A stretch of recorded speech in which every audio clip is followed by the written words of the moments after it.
Chapter 911. Ning Shu admired him for being so unbridled and arrogant, but nothing happened in the end.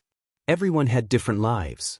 Ning Shu glanced at Ing Su's soul and chanted the spell to purify Ing Su's soul. Ing Su was wearing men's clothes. She held a fan in her hand. Feng Qingqian's bones were small. No matter how a woman dressed, she couldn't dress up as a man.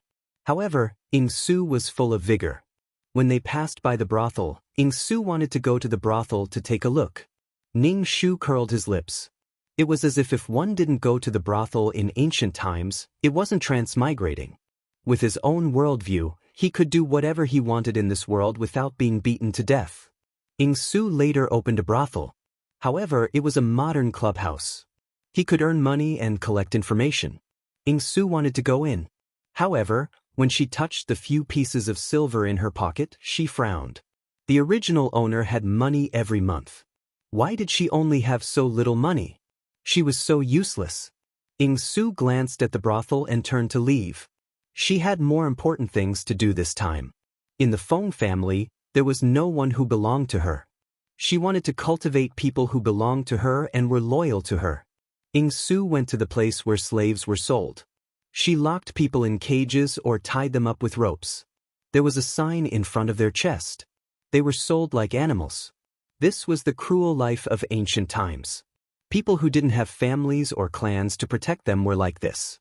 The Feng family didn't chase Feng Qingqian out. They gave her a place to live and food to eat.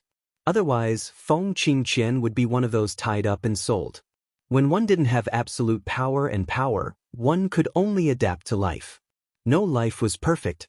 Feng Qingqian didn't know how to please people. She would definitely be ignored. Even if she wanted to fight for something that belonged to her, she had to have reason and evidence. She had to make sure that no one could find a stain. Ing Su always said that Feng Qingqian was cheap. Ning Shu also wanted to use violence to solve it. In a world where violence could be used, Ning Shu wouldn't be polite. He would use violence to solve it. However, in such a world, it was just tears. Next time, he would change to a simpler world where he could fight and kill. He felt that the quests were getting harder and harder. There were too many things to consider. Ning Shu felt that his intelligence wasn't enough. There were many aspects that had to be considered in order to successfully counterattack. Ning Shu let out a long sigh. Bored to death, he watched Poppy choose her slaves. In any case, she could choose very powerful killers who were temporarily at a low point in their lives. Or perhaps, they had a grudge against the female lead because she had bought them and they would be loyal to her. Poppy had taken a liking to a pair of siblings. The siblings were locked in a cage, and the man's eyes were cold and vigilant as he protected his sister. Poppy then asked the merchant, "How much for these two?" 10 silver taels.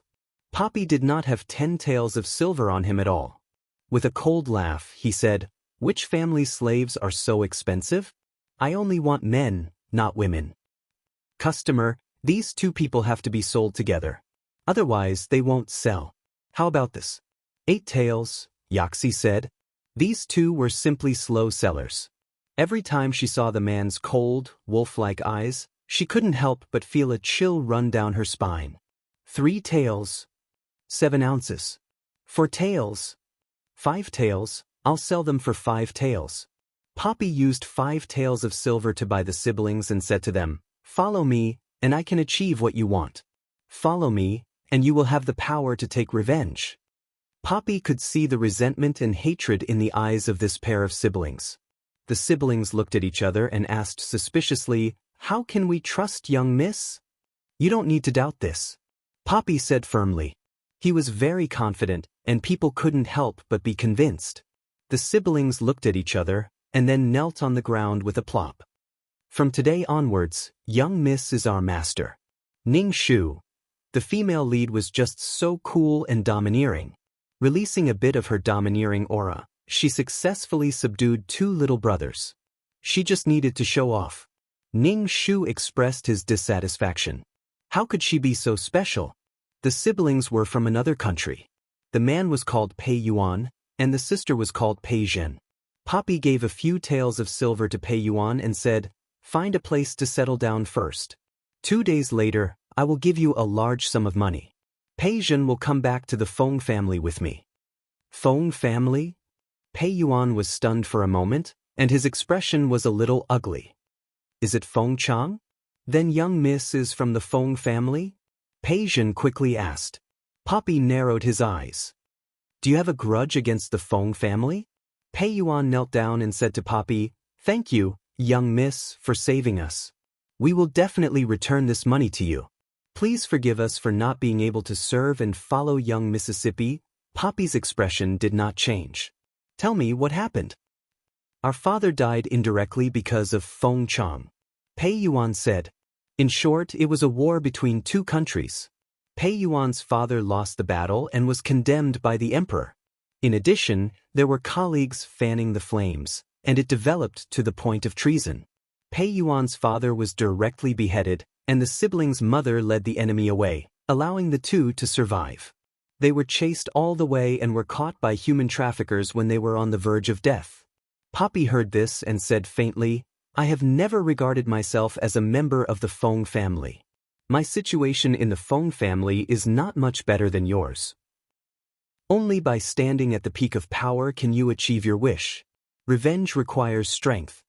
Poppy said, When the time comes and you want to take revenge, I will definitely not stop you. Our goal is the same. The Pei siblings looked at each other. Pei Yuan took the silver from Poppy. I hope young miss can do as you say. I only hope that young miss will not stop us from taking revenge. I won't. Pei Yuan took the silver and disappeared, and Pei Zhen stayed behind to be Poppy's maid. Ning Shu, they lost the battle and blamed part of the blame on the Feng family. It was their country's emperor and ministers who killed their family. Even if they knew that this matter had nothing to do with the Feng family, they still could not get over it and transferred part of the hatred to the Feng family. However, the siblings helped the male and female lead unify the mainland in the end, and they tried their best to take revenge on their former country.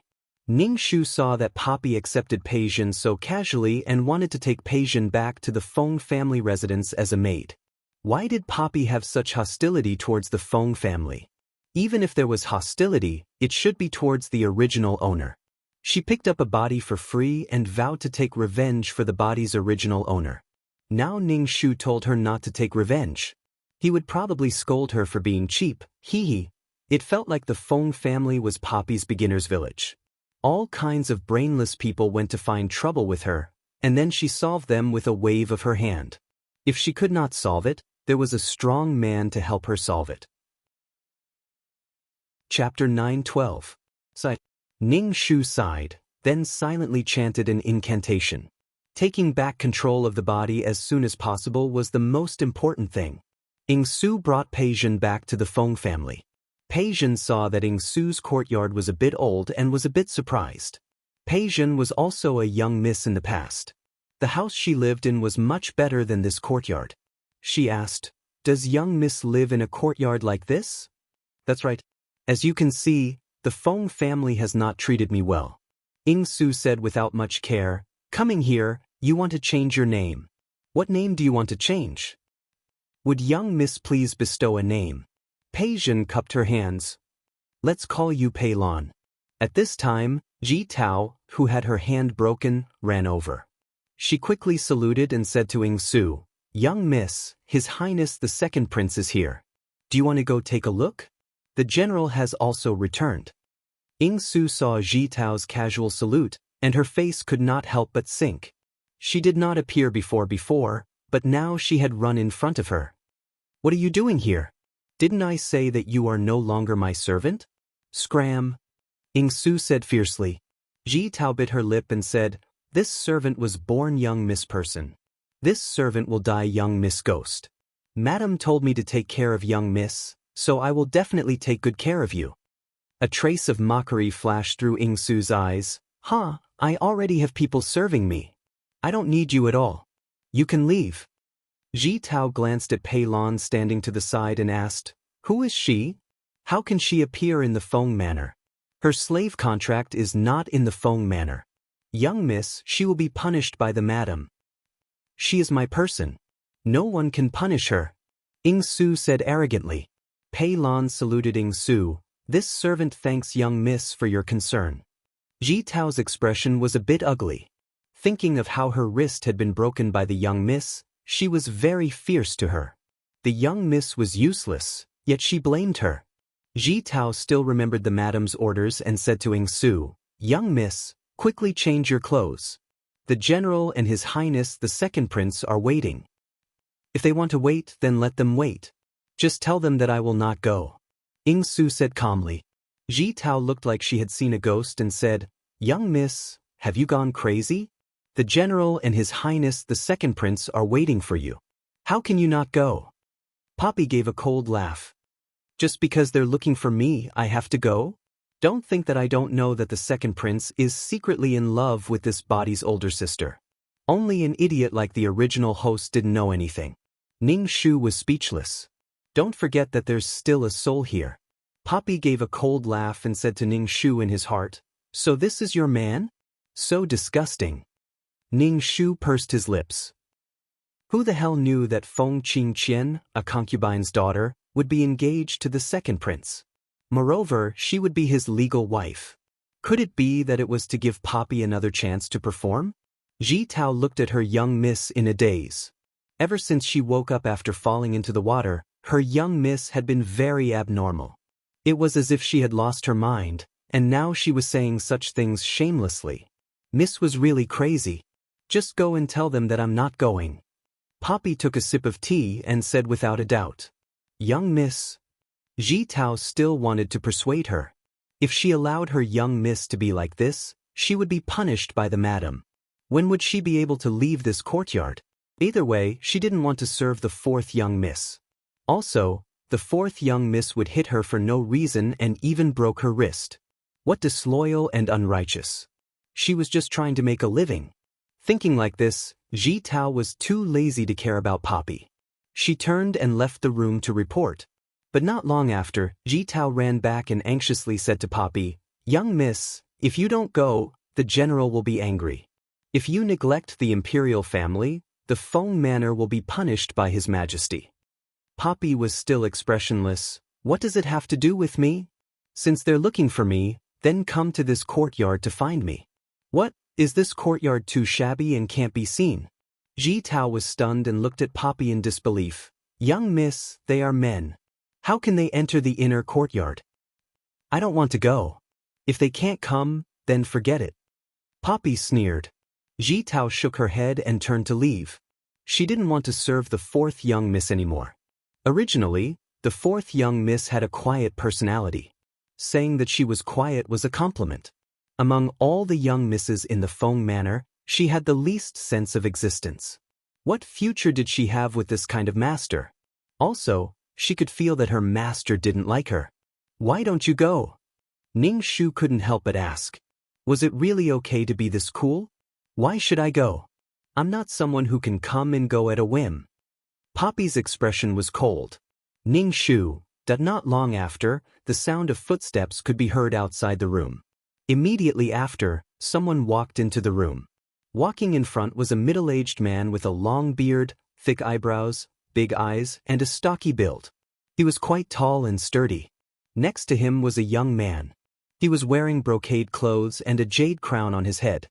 His face was smooth and his appearance was dignified. His entire body had the noble aura of the imperial family. At this moment, he was sizing up his surroundings and furrowing his handsome eyebrows. Poppy saw Feng Chang and the second prince and couldn't help but sneer. "My shabby courtyard is able to welcome two distinguished guests. Your presence brings light to my humble dwelling." Poppy's words were full of sarcasm. Chapter 9:13. Poppy became the first woman in history to divorce a man. She raised her chin slightly, looking at the second prince as if he was nothing. When she said that, everyone in the room was stunned. General Feng's mouth opened slightly, then he cupped his fist and apologized to the second prince. "My daughter spoke arrogantly. Please forgive her, Your Highness. I will discipline her well." "TSK, discipline? I have never disciplined her." Poppy heard Feng Chang's words and her face was full of sarcasm. The second prince looked like he had been fed shit. His face was green. He flicked his sleeves and said coldly, "General Feng, I cannot accept such a woman." "Feng Qingqian, speak properly." Feng Chang scolded Poppy. "Do you really want the second prince to break off the engagement? So what if he breaks it off? Such a fickle man. I, Feng Qingqian, do not want him. Does father want me to marry such a person? Father, are you going to sell your daughter for glory and wealth?" The sarcasm on Poppy's face was blinding. It made the second prince turn green. It was an ugly sight. Even Feng Chang, who had been on the battlefield for a long time, was stunned. He repeatedly apologized to the second prince. "Who do you think you are? How dare you divorce me?" The second prince gritted his teeth. "Feng Qingqian, just you wait. Ning Shu? Degree? Ning Shu was stunned. She used all her strength to fight for control of the body.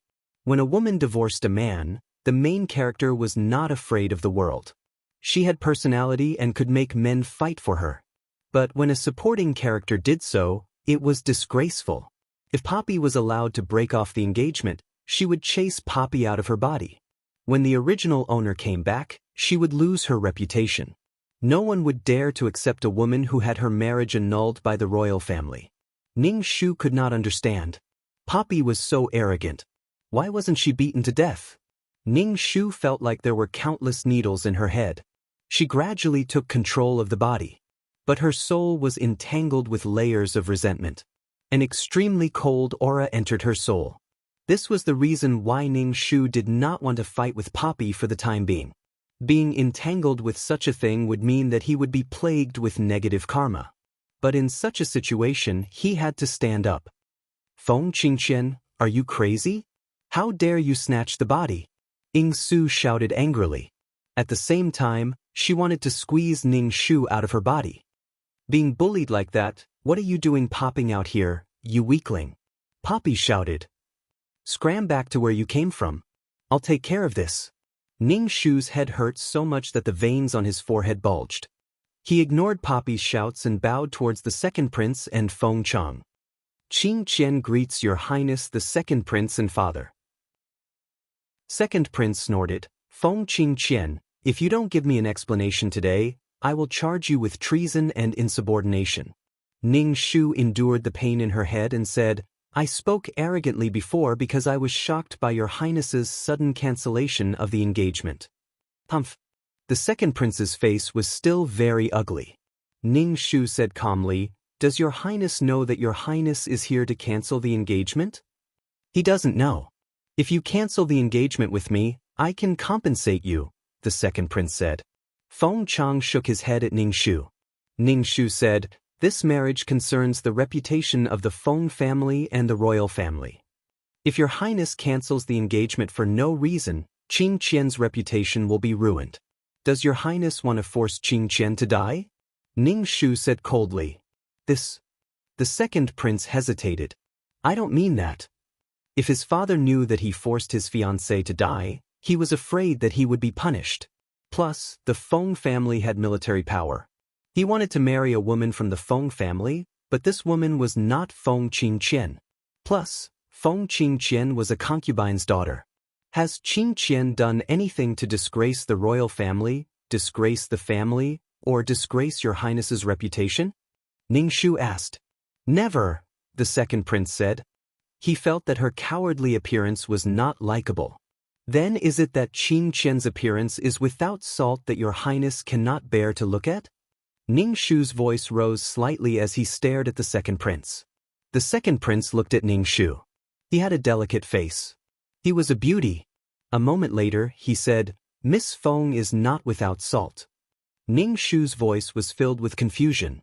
"Then why does your highness want to cancel the engagement? Does your highness know that once Qing Qian's engagement is cancelled, Qing Qian will not be able to speak of her in-laws for the rest of her life? She will lose her reputation. How will Qing Qian live?" The second prince's expression was not good. In the end, he said, "Miss Feng is good, but this prince's heart already belongs to someone else." Ning Shu almost couldn't control the disdain on his face. Men were really fucking cheap things. They made all kinds of rules and made women look like they were the heavens, But they also felt that these kinds of women were boring. These women were all made from the same mold. They were like wooden people. They liked women with personality. If a woman had a bit of personality, they would say that she didn't abide by the virtues of a wife. Fodder. His head hurt. Poppy was roaring again to fight for control of his body. Ning Shu felt that his soul was extremely uncomfortable. His entire body was drenched in sweat. Ning Shu took a deep breath and said, "It is not impossible for your highness to cancel the engagement. However, this matter must be explained clearly to the emperor." Qing Qian is not only doing this for her own reputation, but also for the reputation of the entire Feng family. There are also the women of the Feng family. If because of Qing Qian, the marriage of the sisters in the family is delayed, Qing Qian's death will not be enough to atone for her sins. Father cannot be ridiculed by the world because of this. Ning Shu said calmly, "Want to cancel the engagement? How could it be so easy? Even if it was cancelled, he would not let you have it easy." In this era, a woman's reputation was very strict. If a family had a woman who disgraced the family's reputation, it would affect the marriage of the entire family's women. Ning Shu now wanted to tie up the entire Feng family and tie up Feng Chang. Want to kick him out and marry the Feng family's daughter of the first wife? Keep dreaming. Feng Chang cupped his fist and bowed to the second prince. "Your Highness, please reconsider. This marriage concerns the reputation of the two families." The second prince frowned tightly. He originally thought that he could successfully cancel the engagement. However, the other party was not in the wrong. Canceling the engagement for no reason, he was afraid that his imperial father would not be able to explain it. If it really went to his imperial father, even if the engagement was successfully cancelled, his imperial father might not agree to him marrying the Feng family's daughter of the first wife. The other princes all wanted to rope in the Feng family. All kinds of thoughts flashed through the second prince's mind. In the end, he locked his target on Feng Chang. It would be good if he let the daughter of the first wife marry in his place. If it really didn't work, he would do something to ruin Feng Qing Qian's reputation. At that time, it would be natural to cancel the engagement. Ning Shu sensed that the second prince's eyes were filled with malice. Even now, he still did not dismiss the idea of canceling the engagement. He did not know what he would do in the future. Chapter 9:14. Facing the second prince's deep gaze, Ning Shu decided to make the first move. This era was too harsh on women, but it was very forgiving to men. No matter what happened, they could be easily forgiven. Even going to a brothel could be said to be romantic. Get lost. The second prince didn't achieve his goal, and he was in a bad mood. Damn, he would rather face the woman who just jumped up and said that she wanted to divorce his woman. This way, he could legitimately break off the engagement, and the other party's reputation would be tarnished. He was the weaker party, and the Feng family was the one in the wrong. It wasn't impossible to use Feng Fian to replace Feng Qingqian. Everything was afraid of reason, especially the Feng family. It wasn't something a prince like him could casually bully. The second prince turned to look at Ning Shu, and deliberately provoked him. "Feng Qingqian, this prince already has a woman he likes. I hope to break off the engagement and be together with the woman I truly love." Ning Shu bowed expressionlessly. Qingqian will remember. What woman he loved? He just felt that her status as a concubine's daughter wasn't high enough. There was a difference between the status of a concubine and a concubine. He despised her for not having any status or weight in the Feng family. When the time came, he couldn't let the Feng family stand on his side. Wasn't it just coveting the supreme position? The second prince saw that Ning Shu didn't have any expression and couldn't help but leave. "Second prince, I will send you off." Feng Chang glanced at Ning Shu and sent the second prince out of the courtyard. Once the two left, Ning Shu couldn't hold on anymore. He sat on the chair, and his entire body was covered in sweat. The moment he relaxed, Ning Su snatched his body back. Ning Shu didn't argue with her. He looked at the black aura on his soul. This black aura shuttled back and forth in his soul, making him feel very uncomfortable.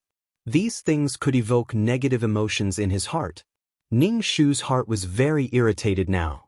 Ning Shu chanted the exorcism incantation to get rid of the black aura on his body. Feng Qingqian, you're really… Ing Su was so angry that she swept the tea set on the table onto the floor. You're really so cheap that there's no cure for you. You can't bear to part with a man like this. Are you going to rely on your pure kindness to make the scumbag change his mind? Poppy absolutely loathed Ning Shu. Someone like you, and you still want to risk your life to live on. Everyone can bully the weak. Ning Shu coldly retorted. You are the cheap one, your whole family is cheap. If I was a bit weak, I would have given up my body. If I was weak, I would have died. If I wasn't like you who didn't know when to stop and act recklessly, I would have died. I say, you are treacherous, vicious, petty, and vengeful. Then why don't you just die? A person like you will only harm others and yourself. Go die. Motherfucker, why do you deserve to live while others deserve to die? Ha! Feng Qingqian, you dare to be mean to me now? If you have the ability, why don't you shout at that second prince? You cower in front of the second prince. He has already come to break off the engagement and you still act like you respect men. Disgusting, Ing Su coldly mocked. I don't dare to do anything to the second prince. His father can kill the entire Feng clan. Ning Shu retorted. As if everything would be fine if you divorced the prince. Without the female-led halo, you would definitely die. In this era where fame was greater than life, that was why there were so many dead women. Kill them to prevent them from harming the other women in the family. What's the difference? We are all humans. My life is up to me and not the heavens. Ning Shu faintly said, yes, we are all humans. Then why do you want me to give up my body and let me die? Double standards shouldn't be too serious. As long as it was beneficial to her, it was right. Feng Qingqian would rather die and rot than let Ing Su take over her body. You are already dead. Why did you come out? Can't you rest in peace? Ing Su said irritably. Someone suddenly came out and interrupted her rhythm of doing things. Aren't you also a ghost? Why don't you rest in peace? Ning Shu asked back. Ning Shu didn't bicker with Ing Su anymore. She focused on chanting spells to get rid of the black energy on her body. At the same time, she had to save up her power to fight the second prince for the body. The second prince didn't hold back anything good. In this era, the most effective way to deal with a woman was to ruin the woman's reputation. The man didn't have to do it himself. The family couldn't tolerate a woman with a ruined reputation. Damn bitch. Feng Chang, who went to send the second prince off, came back. He said to Ing Su, go to the front hall. I have something to tell you. I'm not going. Ing Su crossed her legs and held a teacup to drink tea. Feng Chang was confused. Why did she change when she came back? Feng Chang said with a cold face, I think you have eaten a bear's heart and leopard's guts. You dare to divorce the second prince. When the emperor blames you, the Feng clan can't handle it. Haha. Ing Su said calmly, what does that have to do with me? Where did all the rules you learned go? Feng Chang frowned. Even if he was a rough person, someone who didn't care much about etiquette, he couldn't stand Ing Su like this. Is this how you talk to your father? Raised but not taught. I can't even eat my fill now. What rules and etiquette are you talking about? Ing Su said sarcastically. As the fourth young miss of the Feng clan, I live in a courtyard like this with no one to serve me. You even want to sell me to the royal family to seek glory and wealth for the Feng clan. At least feed me well. You want the horse to run and not eat grass. How can there be such a good thing? Ing Su said calmly. As Ing Su said this, she said to Ning Shu in her heart, you are an idiot who doesn't know how to fight for it. You are being sold and still count the money. Ning Shu ignored her and sped up the purification of his soul. This kind of thing was a ticking time bomb in his body, but the purification effect was minimal. Ning Shu found that using this kind of spell to purify the resentment was very slow. It didn't have much effect. Feng Chang was once again choked by Ing Su's words. He glared at her. Where did you hear these shameless words from? Ha! Am I not living in a broken courtyard? Did the Feng clan not neglect me? Ing Su asked back. Now you want me to marry such a fickle man. For the glory and wealth of the Feng clan, you really can do anything. What nonsense are you talking about? The Feng clan's glory and wealth were obtained by the Feng clan from the back of a horse. As for your marriage with the second prince, it was set by your mother and noble consort Du. The veins on Feng Chang's forehead bulged. My mother is already dead, and you still blame this on my mother. A dead person can't jump out to confront. You can say whatever you want. Ying Su acted as if she had a grudge against the whole world. Feng Chang, stay at home and reflect. Feng Chang turned and left. Ying Su didn't care. Anyway, she wouldn't let the Feng clan send her to a political marriage. Her life must be decided by herself. She wasn't that weak and easy to bully. Feng Qingqian. Chapter 9:15. Not long after Feng Chang left, servants and maids moved things over. It was some brand new furniture and a dressing table. There were some jewelry and hairpins on a few trays. The servant next to Lady Feng bowed to Ying Su. This is a gift from Lady Feng to Mississippi. Thank you, Ying Su said without sincerity. It was probably for Feng Chang to see. She just wanted to use her marriage in exchange for the Feng family's wealth. Power was to protect the people she wanted to protect. If she had to sacrifice to protect the glory and wealth, she would rather not have it. Power was to protect, not to sacrifice. Now, she had to sacrifice just to give something. No matter what the Feng family did, Ying Su was full of sarcasm and malice. The servant's face was very ugly. She called for people to put down the things. Ying Su said faintly, I've gotten used to using old things over the years. I'm not used to using such good things. Send them back. Ning Shu, hey, are you crazy? You keep saying you want to fight for what you deserve. Now that it's sent over, you want to refuse? Ning Shu couldn't help but say. She was really unreasonable. Ying Su's expression was cold. She didn't like the Feng family's things. Didn't they want to rely on these things to make her stay with that fickle man for the rest of her life? The Feng family looked down on her too much. In the modern era, what kind of jewelry had she not seen?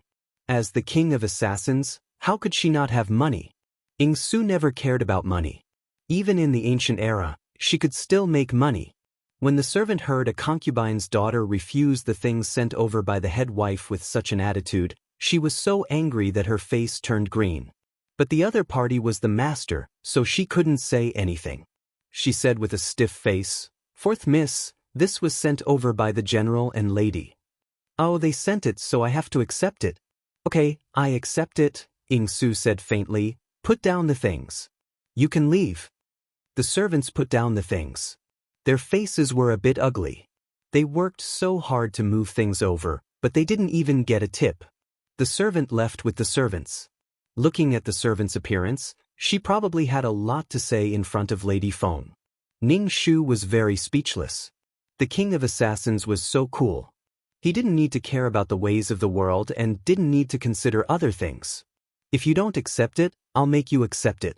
If you still don't accept it, I'll kill you. Peon, keep these things well. Take them to the shop and sell them. Ying Su grabbed a bunch of jewelry from her makeup box. Miss, this is a gift from Madam. Is it really all right to sell it? Peilon asked. Poppy said, we need money to increase our strength. Since the items have been delivered, we will be in charge of them. Yes. Peilon began to pack up the jewelry. Ning Shu said, what right do you have to pawn these things?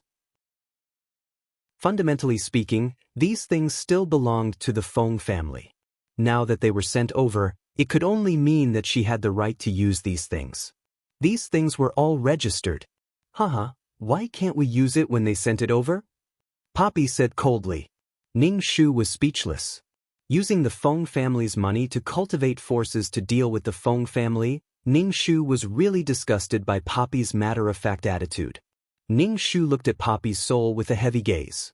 He had to think of a way to eliminate the aggressive resentment on Poppy's soul as soon as possible.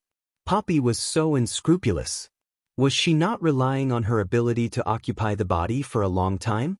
Ning Shu wondered if the power of the spell was too low, so it was not effective on the things on Poppy's body. Some things were tightly wrapped around her body and could not dissipate. Ning Shu felt like a foolish old man trying to move a mountain. Trying to snatch Poppy's body by force would only result in her soul being tainted. Ning Shu did not want her soul to be tainted by these damned things, as tainting it would affect a person's will and affect their emotions as well. If he could not control his emotions, he would be in a lot of trouble when doing missions. Ahem!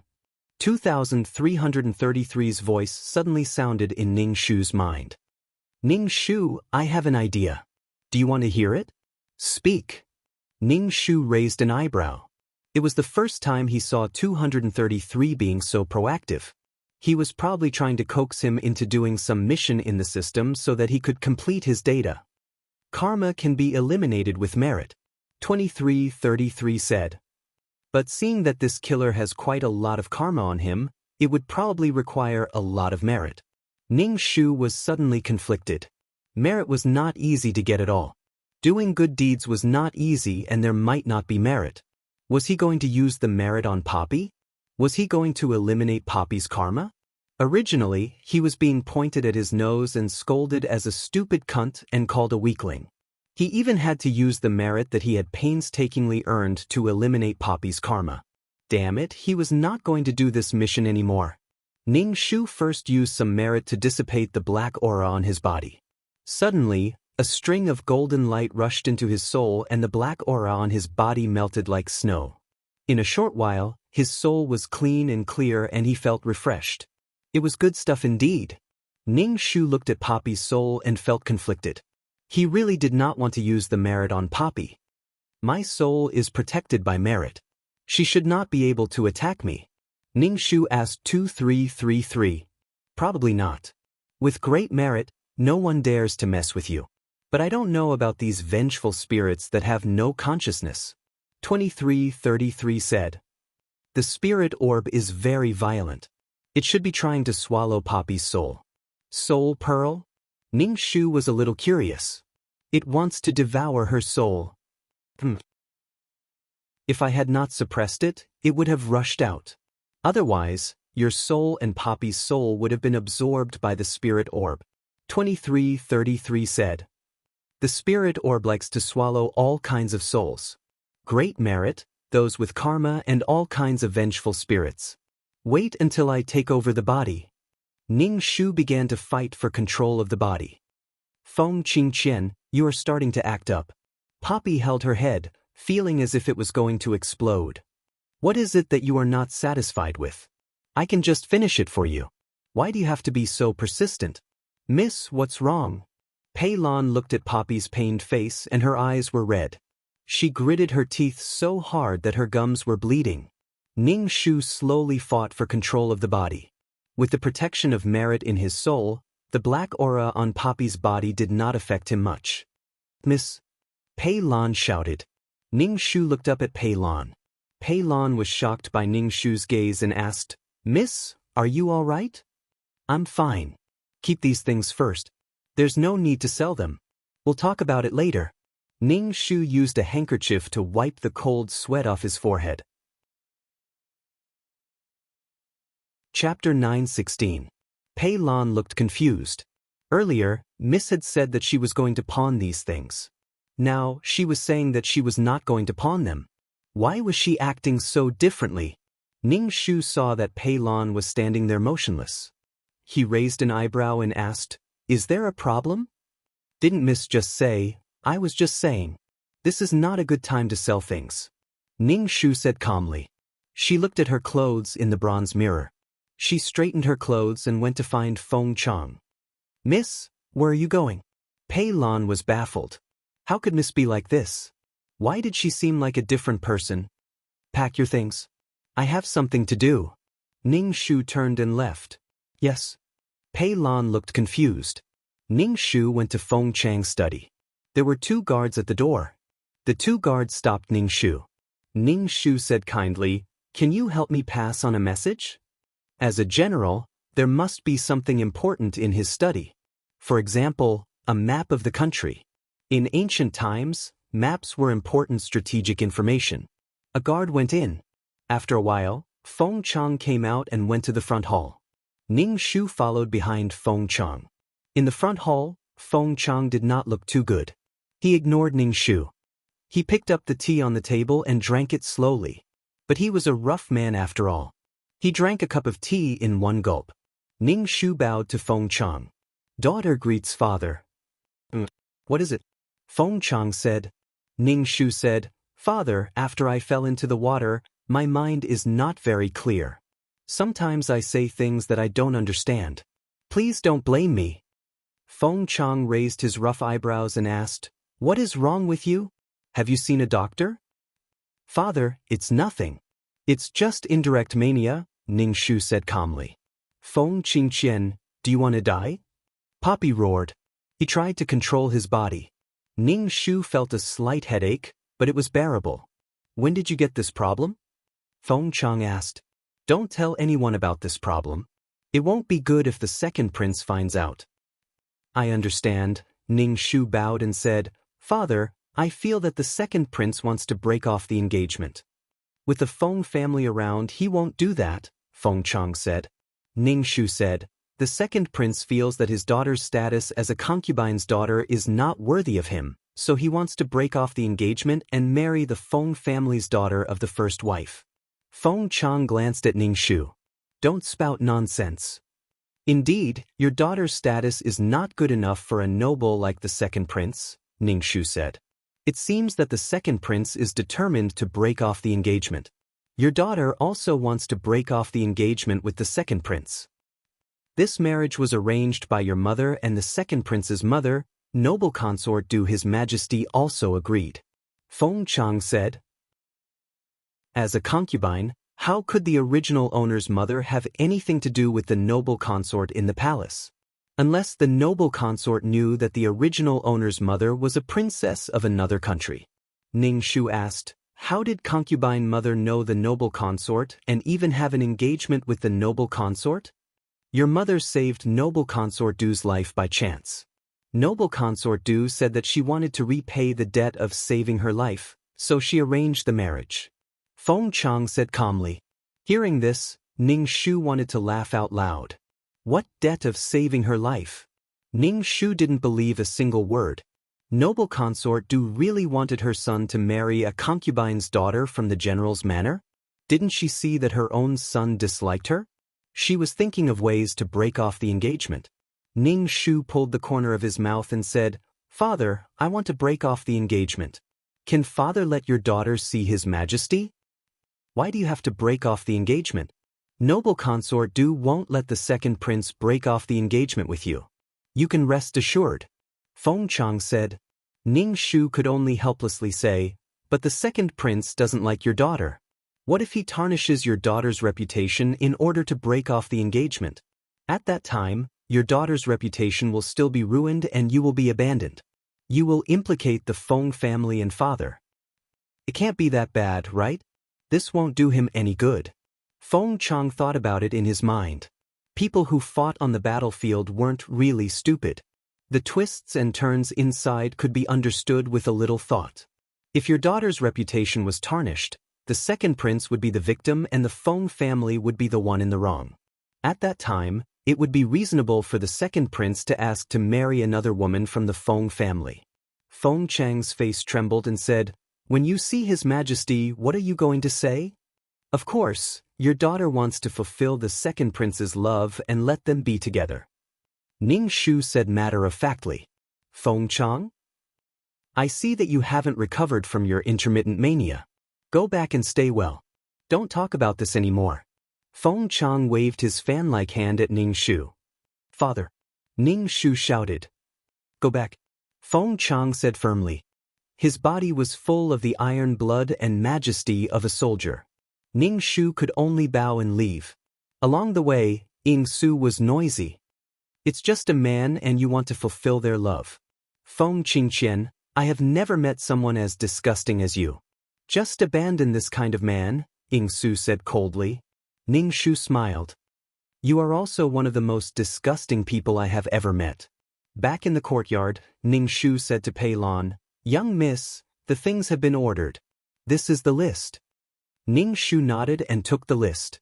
Ying Su desperately tried to fight for control of the body.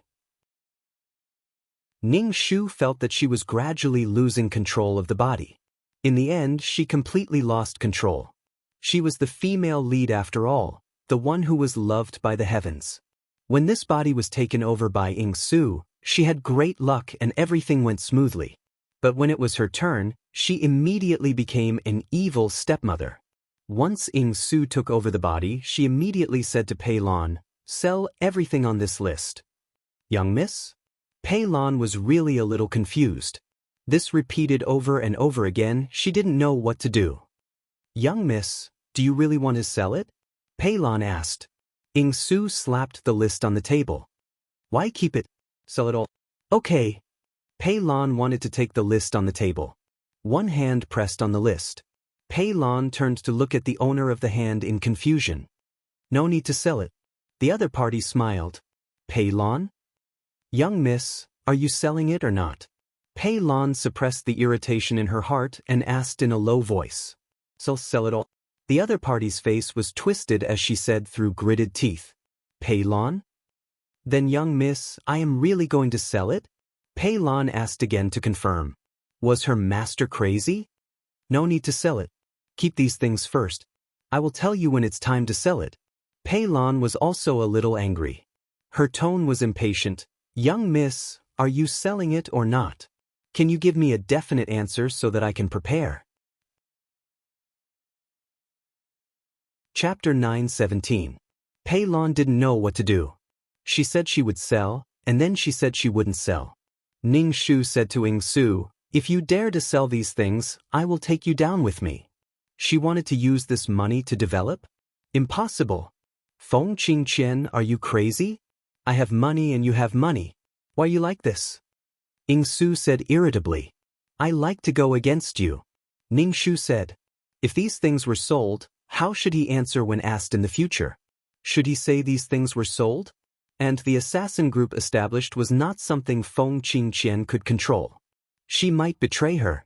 The Pei siblings were hostile to the Feng family. They were making dowry for someone else. "You're crazy." Ying Su waved weakly at Pei Lan. "I won't sell for now." Pei Lan, "Yes, young miss." Pei Lan stood still, waiting for Ying Su to change her mind. "Young miss, you really won't sell?" Pei Lan asked. "I won't sell." Ying Su felt that it was getting easier for Feng Qingqian to snatch the body, but it was much more difficult for her to fight for it. Was she really going to disappear? Although she disliked this body, she couldn't leave it. If she left, she didn't know if she could live. Pei Lan sighed and said, "I will go prepare food for young miss."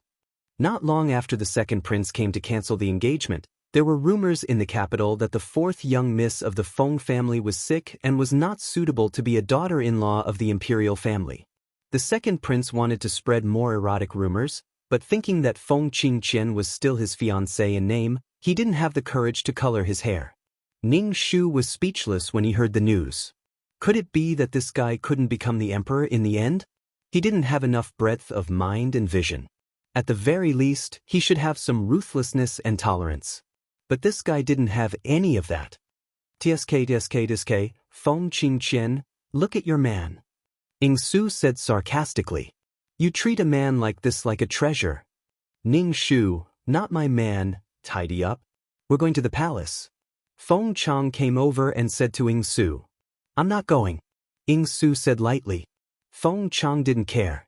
He just thought this guy's intermittent mania was acting up again. He ordered Pei Lan, "Help your young miss freshen up." Pei Lan bowed. There was an uncontrollable hatred in her voice. Now that her enemy was right in front of her, she couldn't suppress the emotions in her heart. "Hurry up and pack up, or I'll get someone to drag you into the car," Feng Chang said. Poppy's face was filled with unhappiness. After tidying up, he followed Feng Chang out of the manor and met the daughter Feng Fei Yen on the veranda. When Feng Fian saw that her father wanted to take this concubine's daughter out of the residence, she asked somewhat unhappily, "Father, where are you taking her? Why aren't you taking me?" "Be good.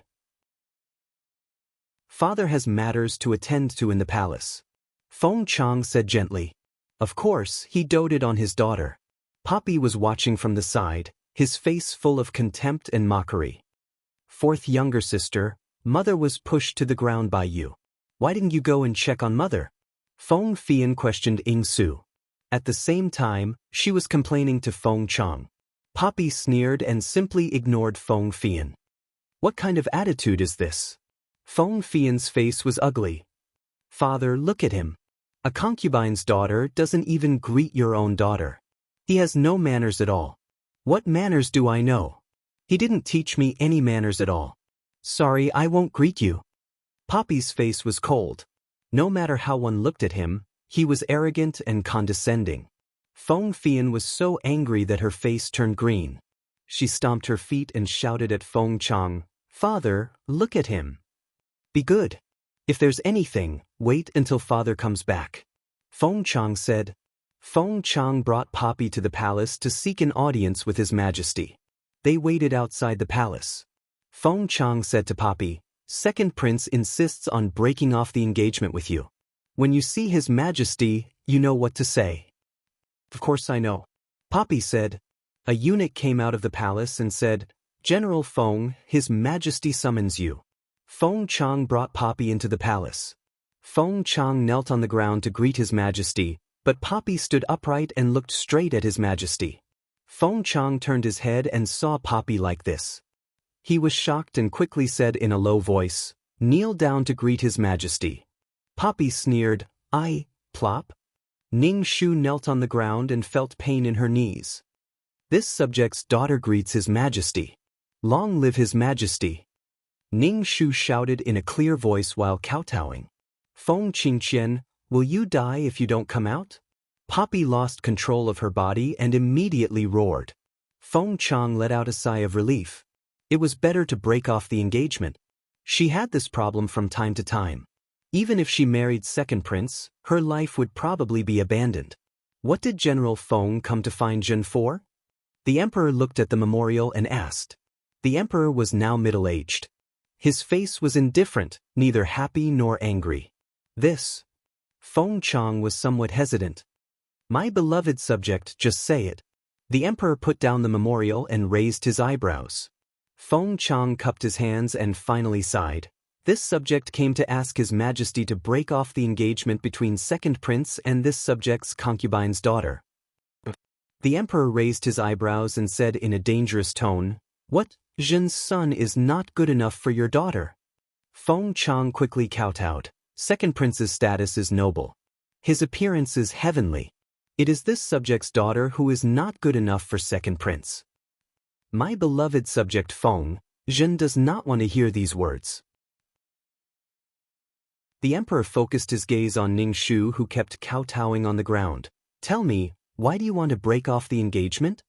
Ning Shu shrank back. Answering His Majesty, this subject's daughter knows that her status is low and does not gain Second Prince's favor. Moreover, Second Prince already has a woman he likes. He hopes this subject's daughter can withdraw.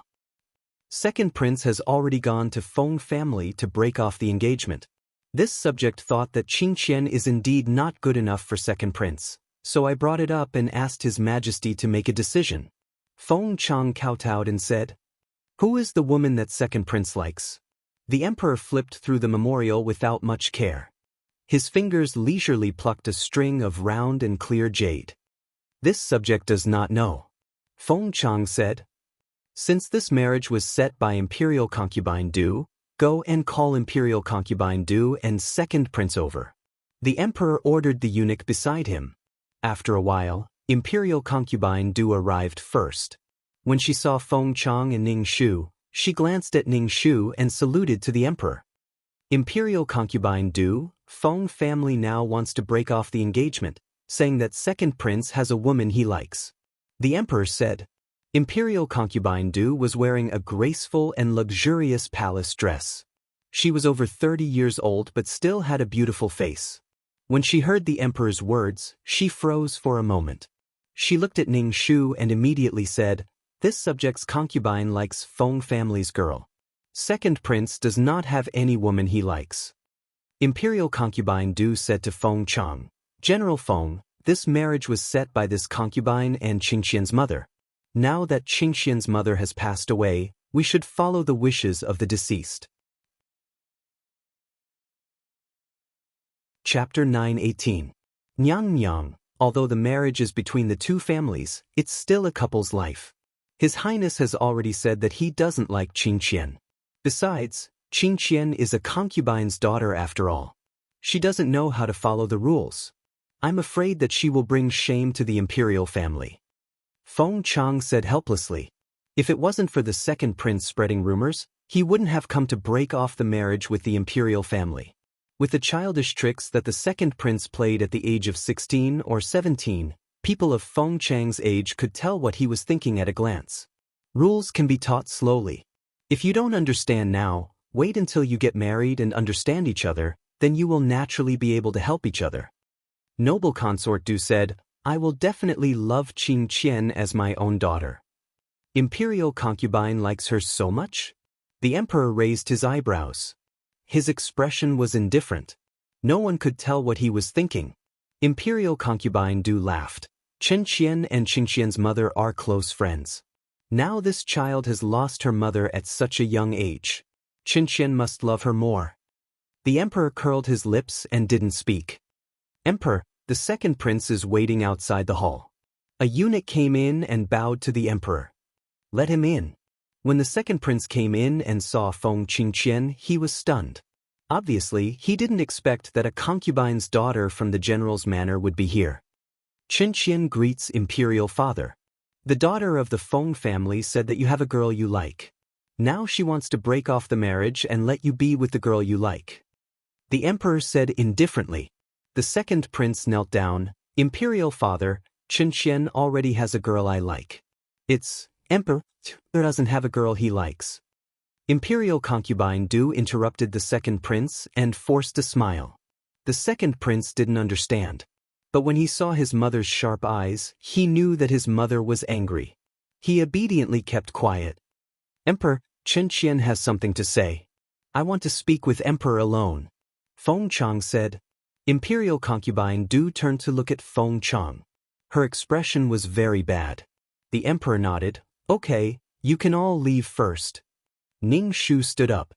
He felt that his legs were numb and left the palace. Qingqian, if you've been wronged, you can just tell Ben Gong. There's no need to make a fuss about breaking off the engagement.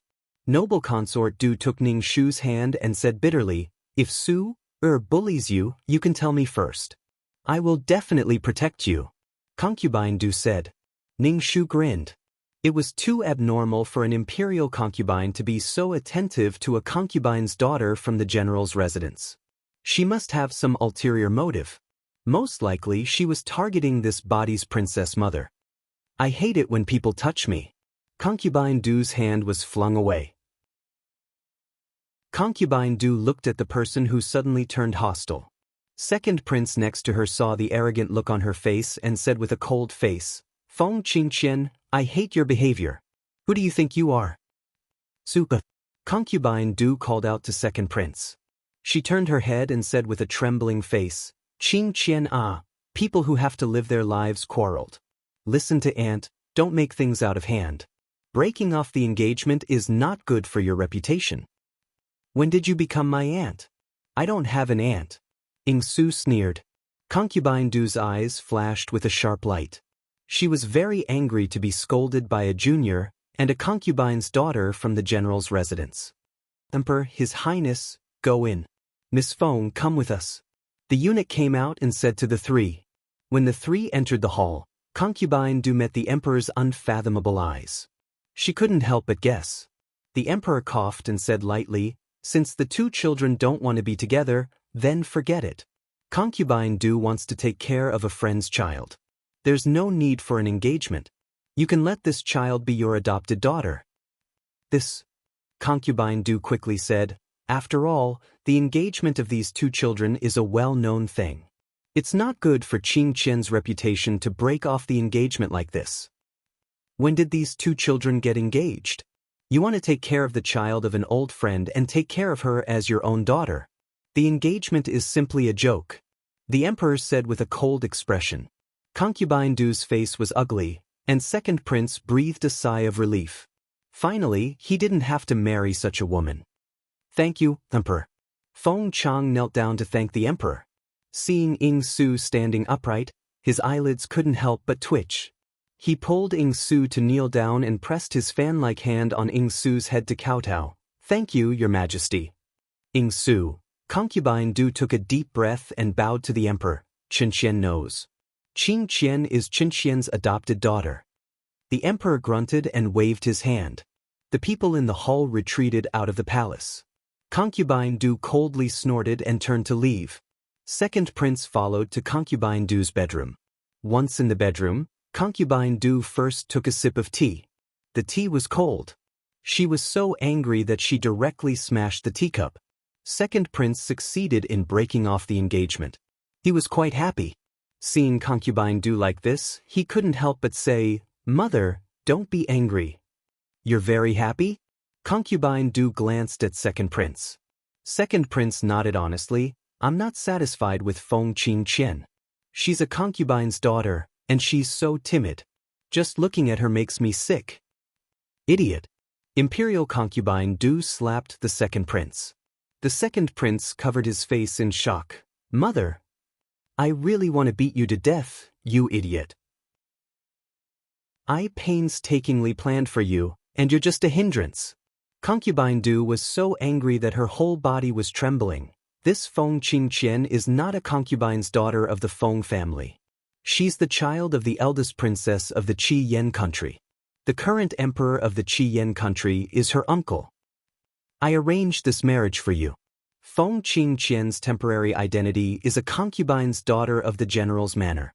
It can help you hide your edge among your brothers and make your father feel that you don't have any ambition. When you marry Feng Qing Qian, you can try to get in touch with the Qi Yan country. With the support of the Qi Yan country, your chances of ascending the throne will be higher. How could I have thought that you would be so unwilling? If you had asked me in advance, the engagement wouldn't have been broken off now. Concubine Du was so angry that her heart hurt. Second prince was dumbfounded. He opened his mouth and said, "But mother, you never told me." Second prince's heart was filled with all kinds of emotions. His nose was sore. The happiness from before had all turned into disappointment. Who would have thought that the concubine's daughter of the general's manor is the eldest princess daughter? "I will definitely make Feng Qing Qian accept me again," second prince quickly said. Although the Qi Yan country was small and stood aloof from worldly affairs, its citizens were all proficient in poison. That was why it was able to survive among the many powerful countries. "No need to go. It's impossible between you and Feng Qing Qian." Concubine Du couldn't help but rub her forehead. She looked exhausted and was very disappointed with second prince. Chapter 9:19. The second prince opened his mouth. He went from heaven to hell. He thought he could marry the Feng family's daughter of the first wife after breaking off the engagement. He didn't expect to lose the watermelon and pick up sesame seeds. "Mother, I will make Feng Qing Qian accept me again. She has been engaged to me for so many years. No one will want her." The second prince clenched his fist.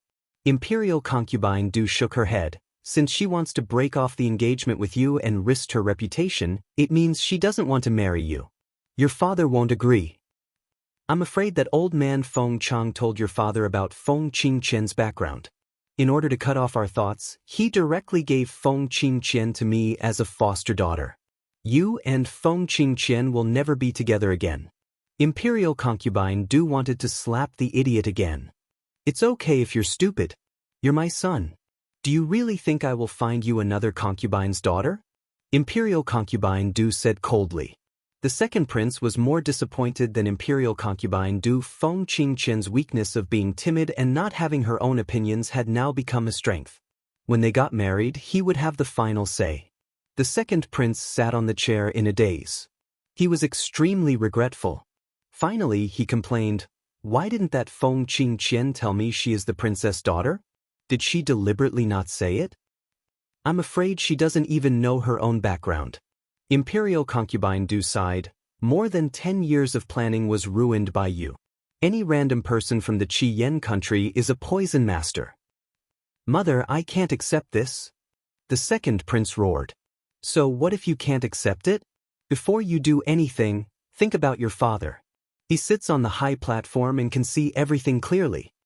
Imperial concubine Du waved her hand. Leave the palace first and let me have some peace. Imperial concubine Du didn't want to see him at all.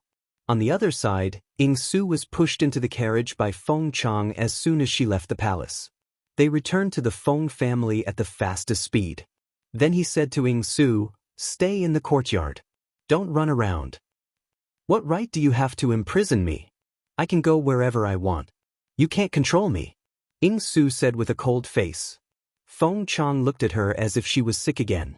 He didn't mind her at all. Just stay at home. Fuck, did she think that she was crazy? Feng Qingqian, that bitch, was talking nonsense. General, it's time to eat. Qingqian is here too. Let's eat together. The Lady Wang came out of the house. When she saw Ing Su, her face stiffened. Then she gently invited Ing Su. Poppy sneered. Who knew how much he hated her in his heart, yet he could still invite her with a smile.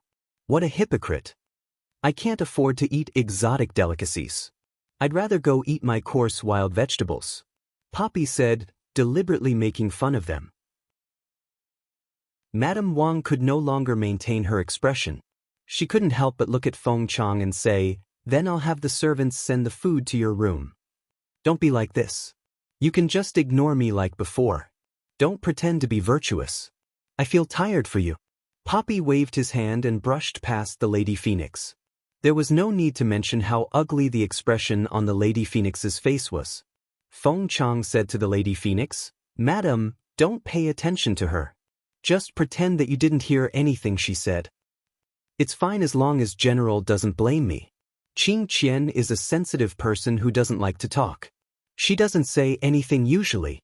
I have to manage the Feng family. Sometimes I can't help but neglect her," the Lady Phoenix explained to Feng Chang. Qingqian became abnormal after she fell into the water.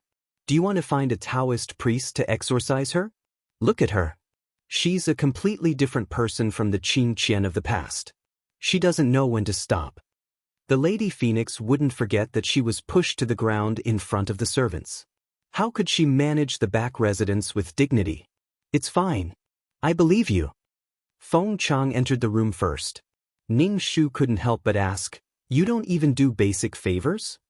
Was it good to be so cool?" "Hee hee, a weasel paying a visit to a chicken with bad intentions," Ing Su said coldly. "I'm afraid I'll have indigestion if I eat with such a hypocritical woman." "How is she hypocritical?" Ning Shu asked. Did she have to curse at her to not be hypocritical? Didn't she care about her image? "Feng Qingqian, your official mother is torturing you so much and you're still speaking up for her. Torturing a concubine's daughter. Hypocritical and vicious." Ing Su was full of mockery. "You're really an ancient person. Pedantic and pathetic." "Ning Shu, you mean that the Lady Phoenix isn't magnanimous enough?" Ning Shu asked. "She can't even tolerate a concubine's daughter. What magnanimous is that? Such a woman is even praised for being good at managing the household," Ing Su said coldly. "Ning Shu, magnanimous?" She was not magnanimous. From the Lady Phoenix's point of view, her husband returned in triumph with a pregnant woman who gave birth to a concubine's daughter. Others weren't magnanimous. Ing Su was cruel and merciless towards her love rivals. She was ruthless and merciless. She killed these shameless bitches who tried to get close to her man. She wanted to be with him for the rest of her life. Why wasn't she magnanimous now? The double standard shouldn't be too serious. As long as it was beneficial to her, it was right. You're so magnanimous. Does that mean you can allow your husband to have other women?" Ning Shu asked. "How is that possible? My husband can only be loyal to me. If he can't even do that, he doesn't deserve to be my husband." Feng Qingqian sneered. "I only want a man whose body and mind belongs to me." Ning Shu was too lazy to talk to her. It didn't make sense. Ing Su was an extremely selfish person. Whatever she did was right. Ning Shu started to control his body. Ning Shu realized that every time he controlled his body, he would enter a period of fatigue. This body was in a state where it would change owners. In Feng Chang's words, his intermittent mania had become more serious. "Feng Qingqian, you're starting again. Can't you stop?" Su shouted. Ning Shu clenched his fists and moved his neck. He said calmly, "I have to come out for some fresh air." "Miss, the main yard has sent food. Do you want to eat?" Pei Lan asked. Ning Shu nodded. A maid came in with a food box. She placed a few plates of delicious food on the table. Ning Shu picked up his chopsticks and picked up the food. He sniffed to see if there was anything extra. Ning Shu ate slowly. He chewed and swallowed slowly. Since he came to this world, this was his first meal. Drinking the hot soup and warming his stomach, this meal made him feel blissful. The bliss of being alive. Ning Shu finished eating. The maid who brought the food put away the plates. Ning Shu wiped his mouth and said, "Thank Mother for me." The maid was stunned. She bowed and said, "I will remember." After eating her fill, Ning Shu stretched lazily and began to take a stroll in the courtyard, turning a deaf ear to Poppy's roar. Chapter 920. Pei Lan looked suspiciously at Ning Shu, who was taking a stroll. Were her eyes playing tricks on her, or was there really something wrong? She felt that her master had changed into a different person. This cold and distant look was not the master who had the temperament to look down on the world. What was going on? Pei Lan was very conflicted. She did not know if she should tell her master about her brother. Now, her brother had asked her to ask her master about her future plans. Her master said that she would give money to develop, but now, her master did not mention it at all. She said that she would sell jewelry before, but for some reason she did not sell it. Pei Lan thought about it and walked to Ning Shu's side. She hesitated and asked, "Young miss, brother wants to ask what young miss is going to do next." Ning Shu stopped and suddenly asked, "If you are strong, will you seek revenge on the Feng family?" Pei Lan was stunned and then said, "Didn't young miss say that you will not stop us from seeking revenge?" Ning Shu pulled the corner of her mouth. "Why do you want to put this kind of national hatred on the Feng family? Even if there is no General Feng, there will be other generals who will defeat your father."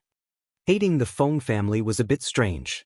According to this logic, Pei Lan should hate the emperor. After all, it was the emperor who started the war. Hating only the Feng family was just to let Su and the brother and sister have a common goal, so that the brother and sister would follow Su wholeheartedly. "If I say let you go far away, will you be willing?" Ning Shu asked. Pei Lan immediately knelt on the ground and said as if she was making an oath, "Young miss has already bought my brother and me. We are young miss people in life and young miss ghosts in death. We swear to be loyal to young miss." Ning Shu just smiled casually. "If I don't allow you to seek revenge on the Feng family, will you still be loyal to me?" Pei Lan was speechless and did not respond for a long time. Her mind was a bit muddled. She did not know if the young miss said it casually or deliberately to test her loyalty. Pei Lan did not know how to answer for a while. Ning Shu did not want Pei Lan's answer. Now, because of her, Su did not have enough money to develop an assassin group. The Pei siblings were born because of Poppy, and without Poppy, they would not be able to rise to prominence. To put it bluntly, they were Poppy's little brothers. After taking a walk for a while, Ning Shu prepared to talk to Feng Chang about changing rooms. Soon, that arrogant Wang with a different surname would appear. Prince Exen was a prince with a different surname and was feared by the royal family. Moreover, he was of the same seniority as the current emperor. Even someone like the second prince would have to address Prince Exen as Imperial Uncle Exen.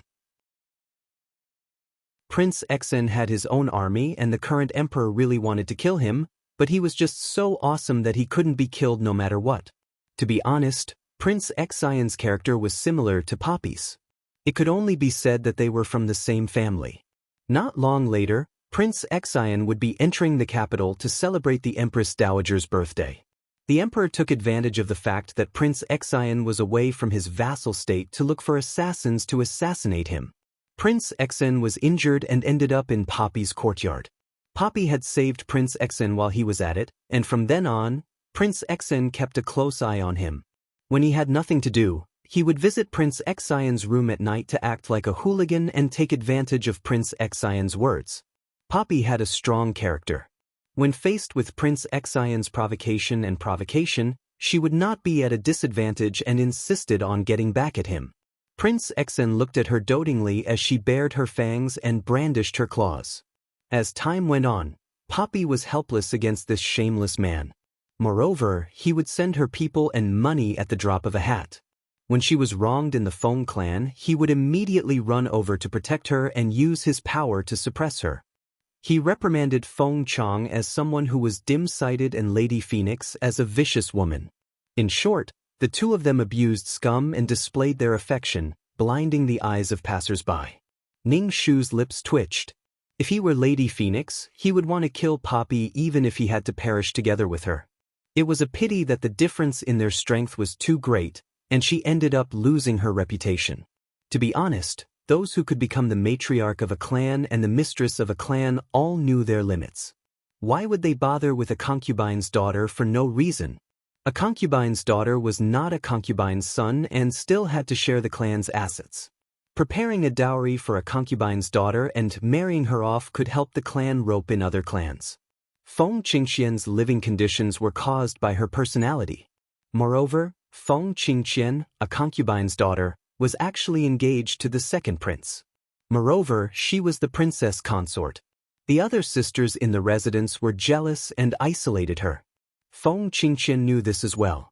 However, the moment Poppy came, she listed everyone in the Feng residence as an enemy and even treated herself as a messenger of justice.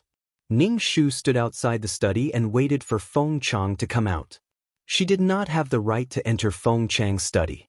What's the matter this time? Have you recovered? Come and talk to me after you've recovered, Feng Chang said directly. Ning Shu was speechless. Your daughter has recovered, Ning Shu said. Ning Shu did not stand on ceremony and said, Father, I would like to change to another courtyard. That courtyard is a little leaky. Feng Chang threw a glance at Ning Shu. Are you telling me that the Feng clan is harsh on you? Father, I don't think so, Ning Shu bowed and said. She wanted to avoid Prince Exan who was injured and hiding in the courtyard. I would like to renovate that courtyard. It's a little damp. Ning Shu said, I actually know about my background. I've always been grateful to you for giving me a place to stay. Feng Chang raised his brows in surprise. When did you find out? Your mother told you. Ning Shu did not say anything.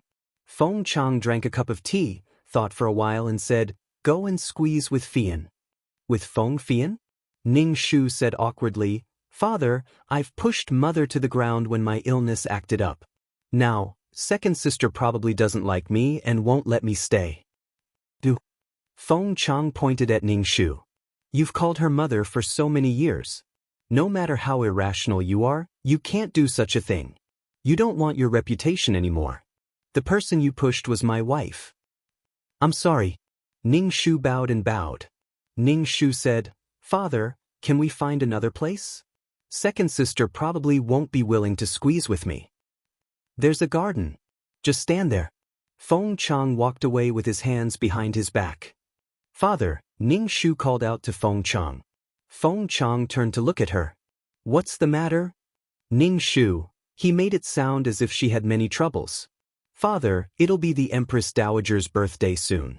There will be a lot of people in the city. Father, you have to send more people to patrol the residence. Feng Chang made a sound of acknowledgement. Ning Shu went back to the courtyard to pack up and prepare to move. Poppy kept roaring in her head. Feng Qingqian, you're actually apologizing?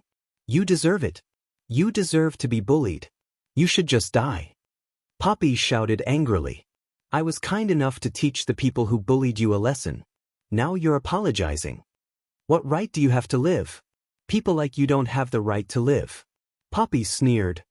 You live a lowly and pitiful life. Things belong to the capable.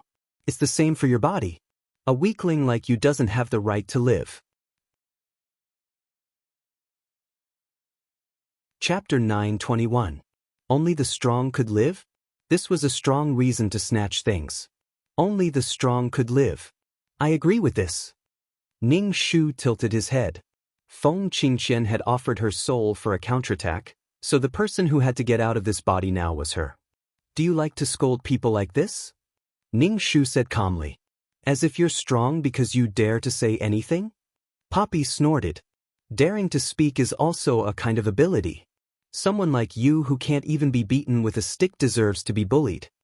Ning Shu only chuckled. Let me tell you, dogs that don't bark bite the hardest. Sigh, why did you call yourself a dog? Ning Shu returned to the courtyard and asked Pei Lan to pack up and move to the orchid garden. She did not want to provoke Prince Exin. The orchid garden was considered good because the courtyard was full of orchids. Ning Shu focused on staying there. Ning Shu told Feng Chang that she wanted to go out for a walk and get some fresh air.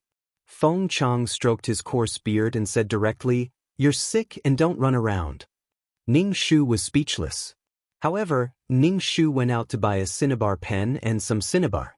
Poppy's situation was because she was possessed by a malicious spirit. She had to be dealt with by the Maoshan Taoist priests. 2333 said that merit could remove Poppy's negative karma, but she would not use the merit she had painstakingly obtained on her. She could not make ends meet on a mission. Moreover, the spirit orb coveted Poppy's soul and wanted to devour her soul. It was probably because of the negative karma on Poppy's body. It was not good to use merit to remove it. Ning Shu wore a veil and bought the tools to draw talismans.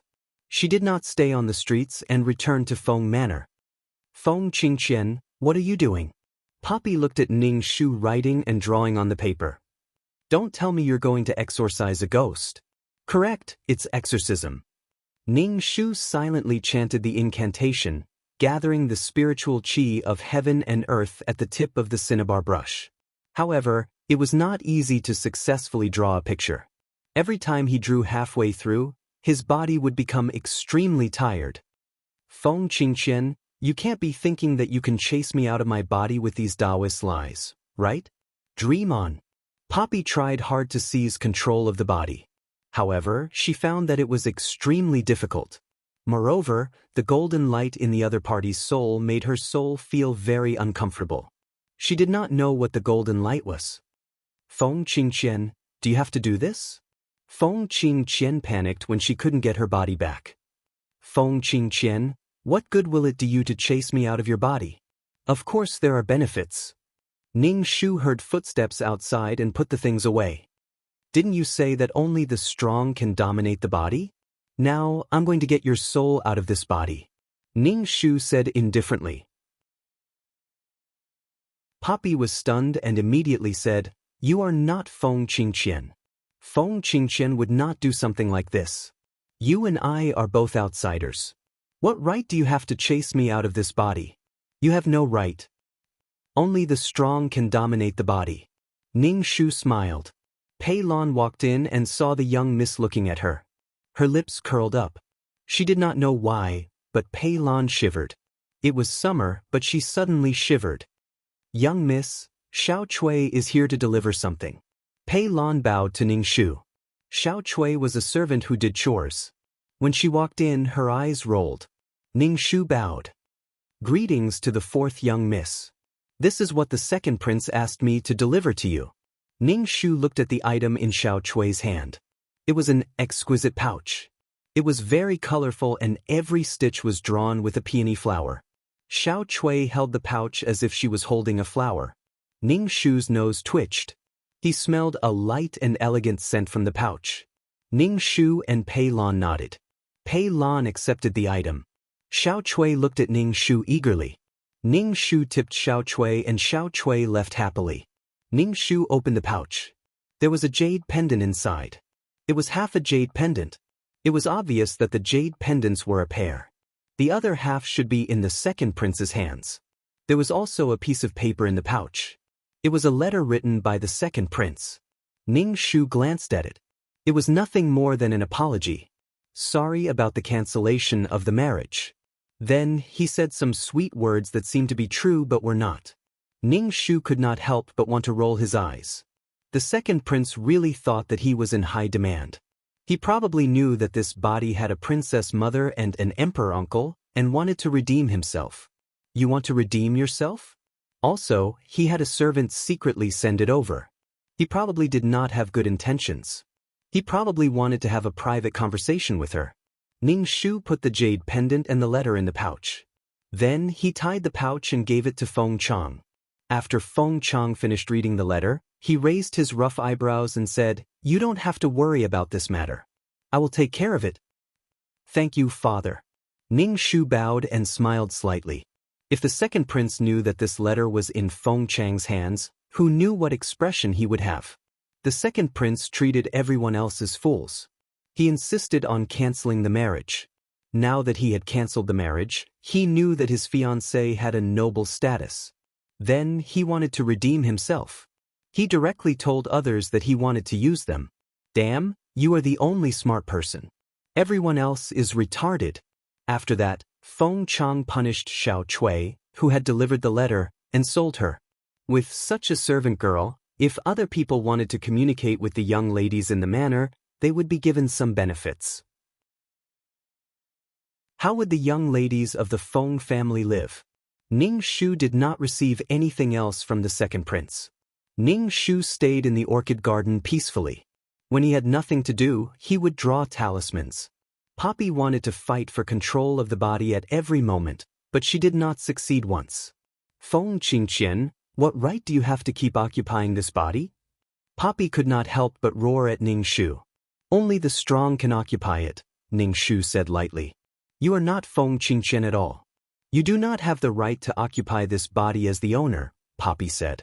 Why was the other party getting stronger and stronger? There was a strange force that wanted to eject her soul from this body. Only the strong can occupy it. Poppy was so angry that her soul was about to explode. In the end, her voice softened. "There is no meaning in us hurting each other."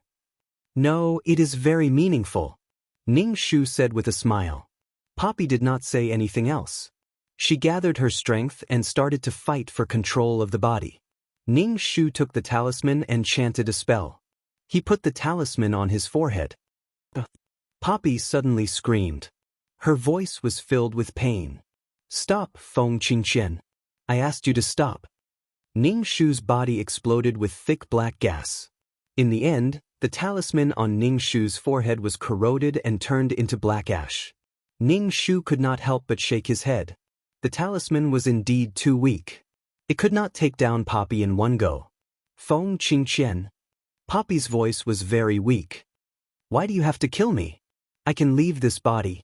You help me find a body. From then on, we will not have anything to do with each other."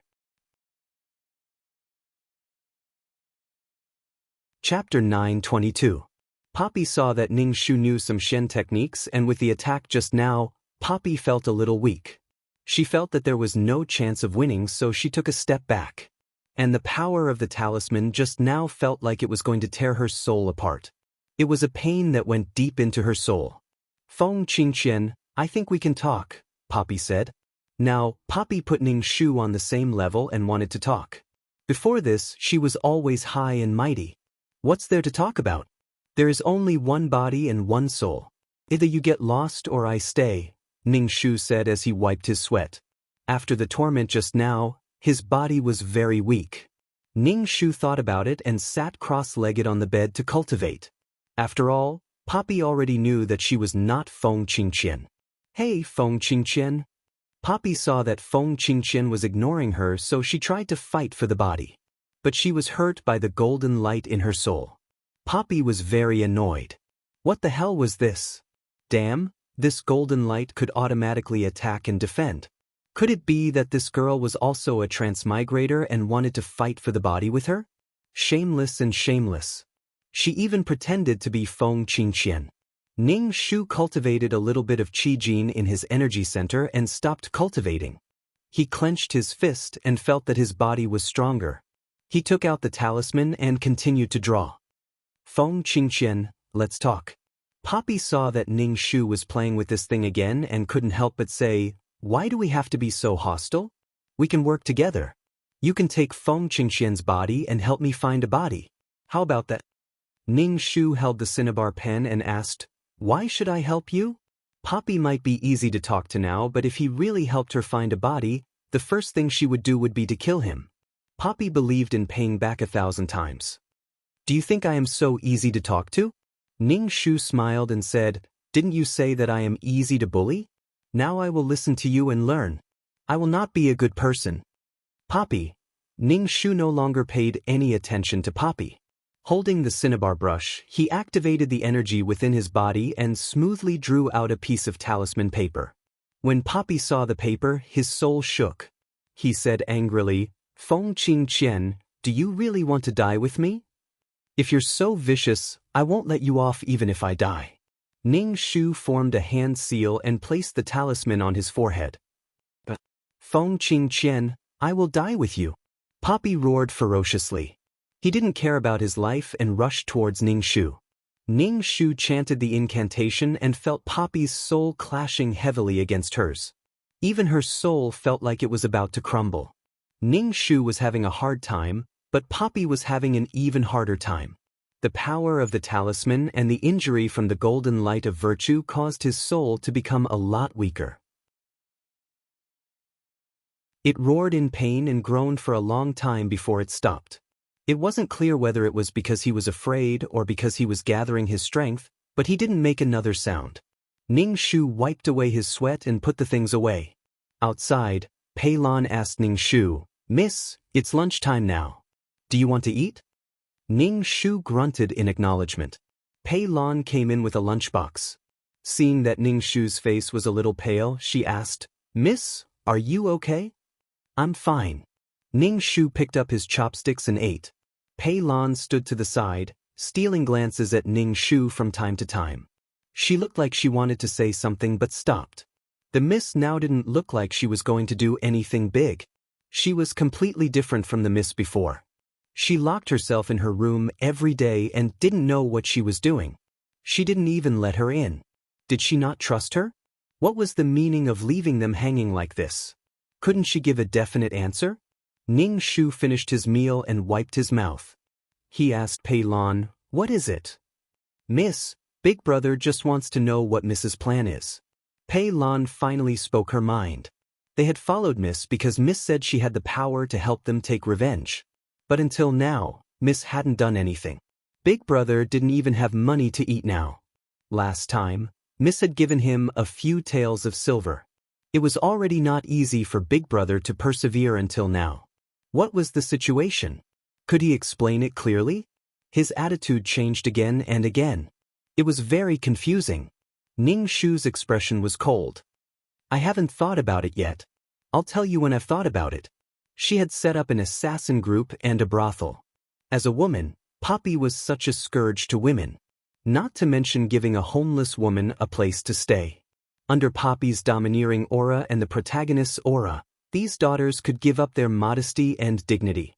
They would prostitute themselves in the brothel and under the bodies of men, all for the sake of their master's great cause. Oh my, this was too touching. When Pei Lan heard Ning Shu say that he hadn't thought about it yet, a hint of displeasure flashed across her face. Pei Lan knelt on the ground. Ning Shu said, "Miss, Big Brother and I aren't afraid of hardship or tiredness. If you have any instructions, please tell us. We'll go through mountains of swords and seas of fire to achieve Mrs. Wish." Ning Shu's expression did not change. "I've said it before. I haven't thought about it yet. If you can't wait, you can leave. Miss this." Pei Lan's expression was rather helpless. "Put away the plates," Ning Shu said calmly. Pei Lan got up from the ground, put away the plates, and carried the food box out. Her expression was a little hesitant. It was obvious that her heart had wavered. She didn't know whether she should stay or leave. As the Empress Dowager's birthday approached, the capital became lively. The Emperor sent more people to patrol.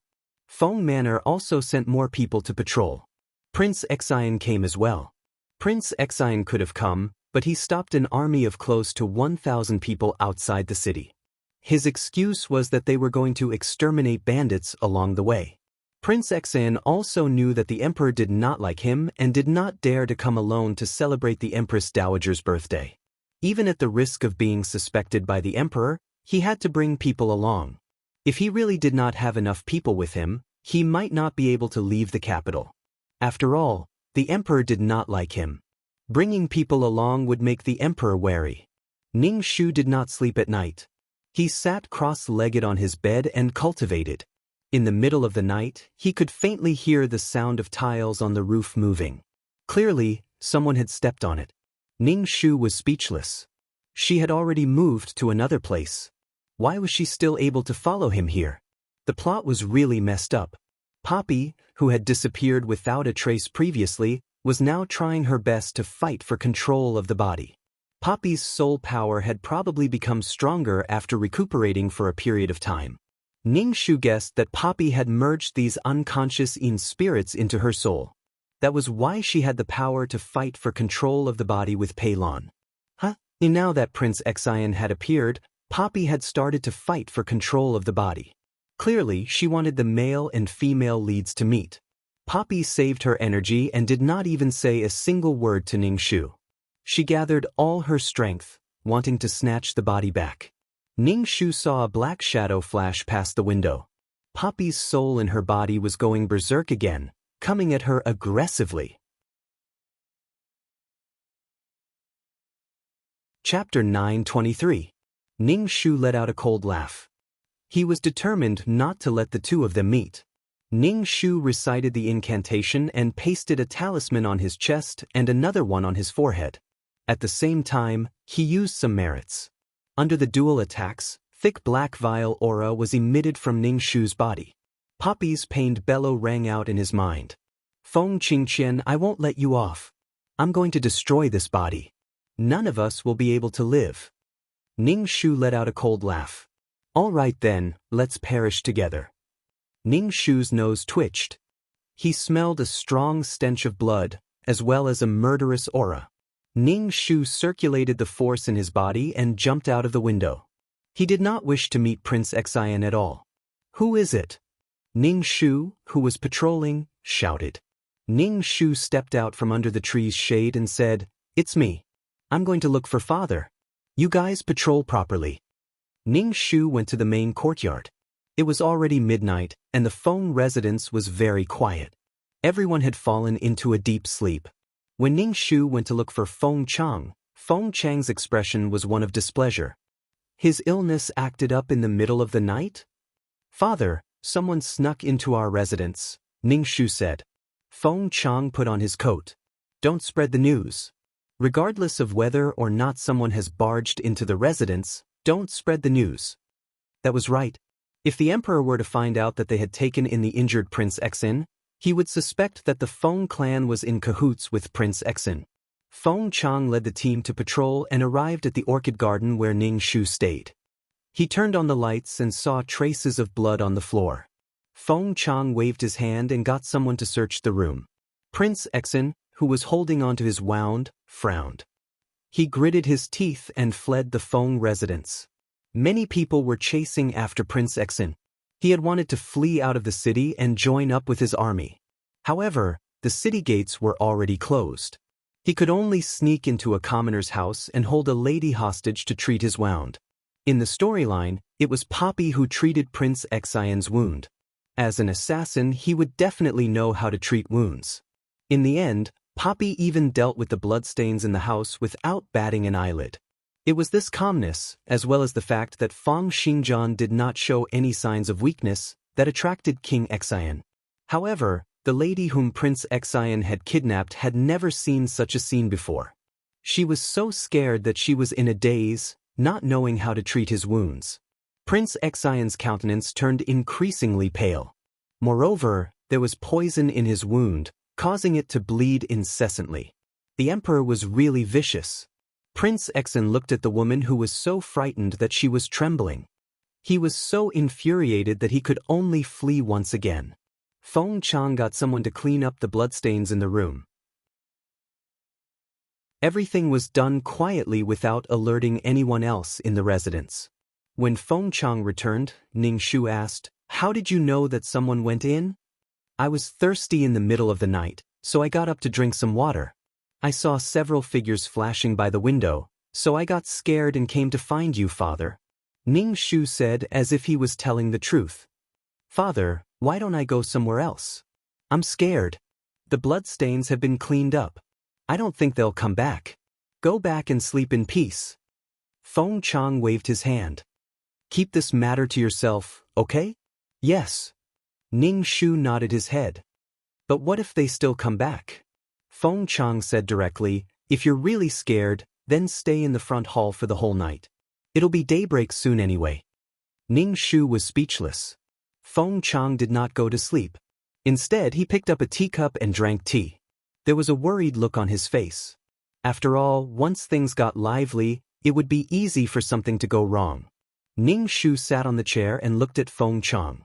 Feng Chang and Ning Shu had a dazed look on their faces as they asked, "How's your health recently?"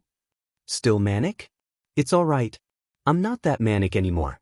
I reckon that I'll be fine in 2 days," Ning Shu said, gritting his teeth.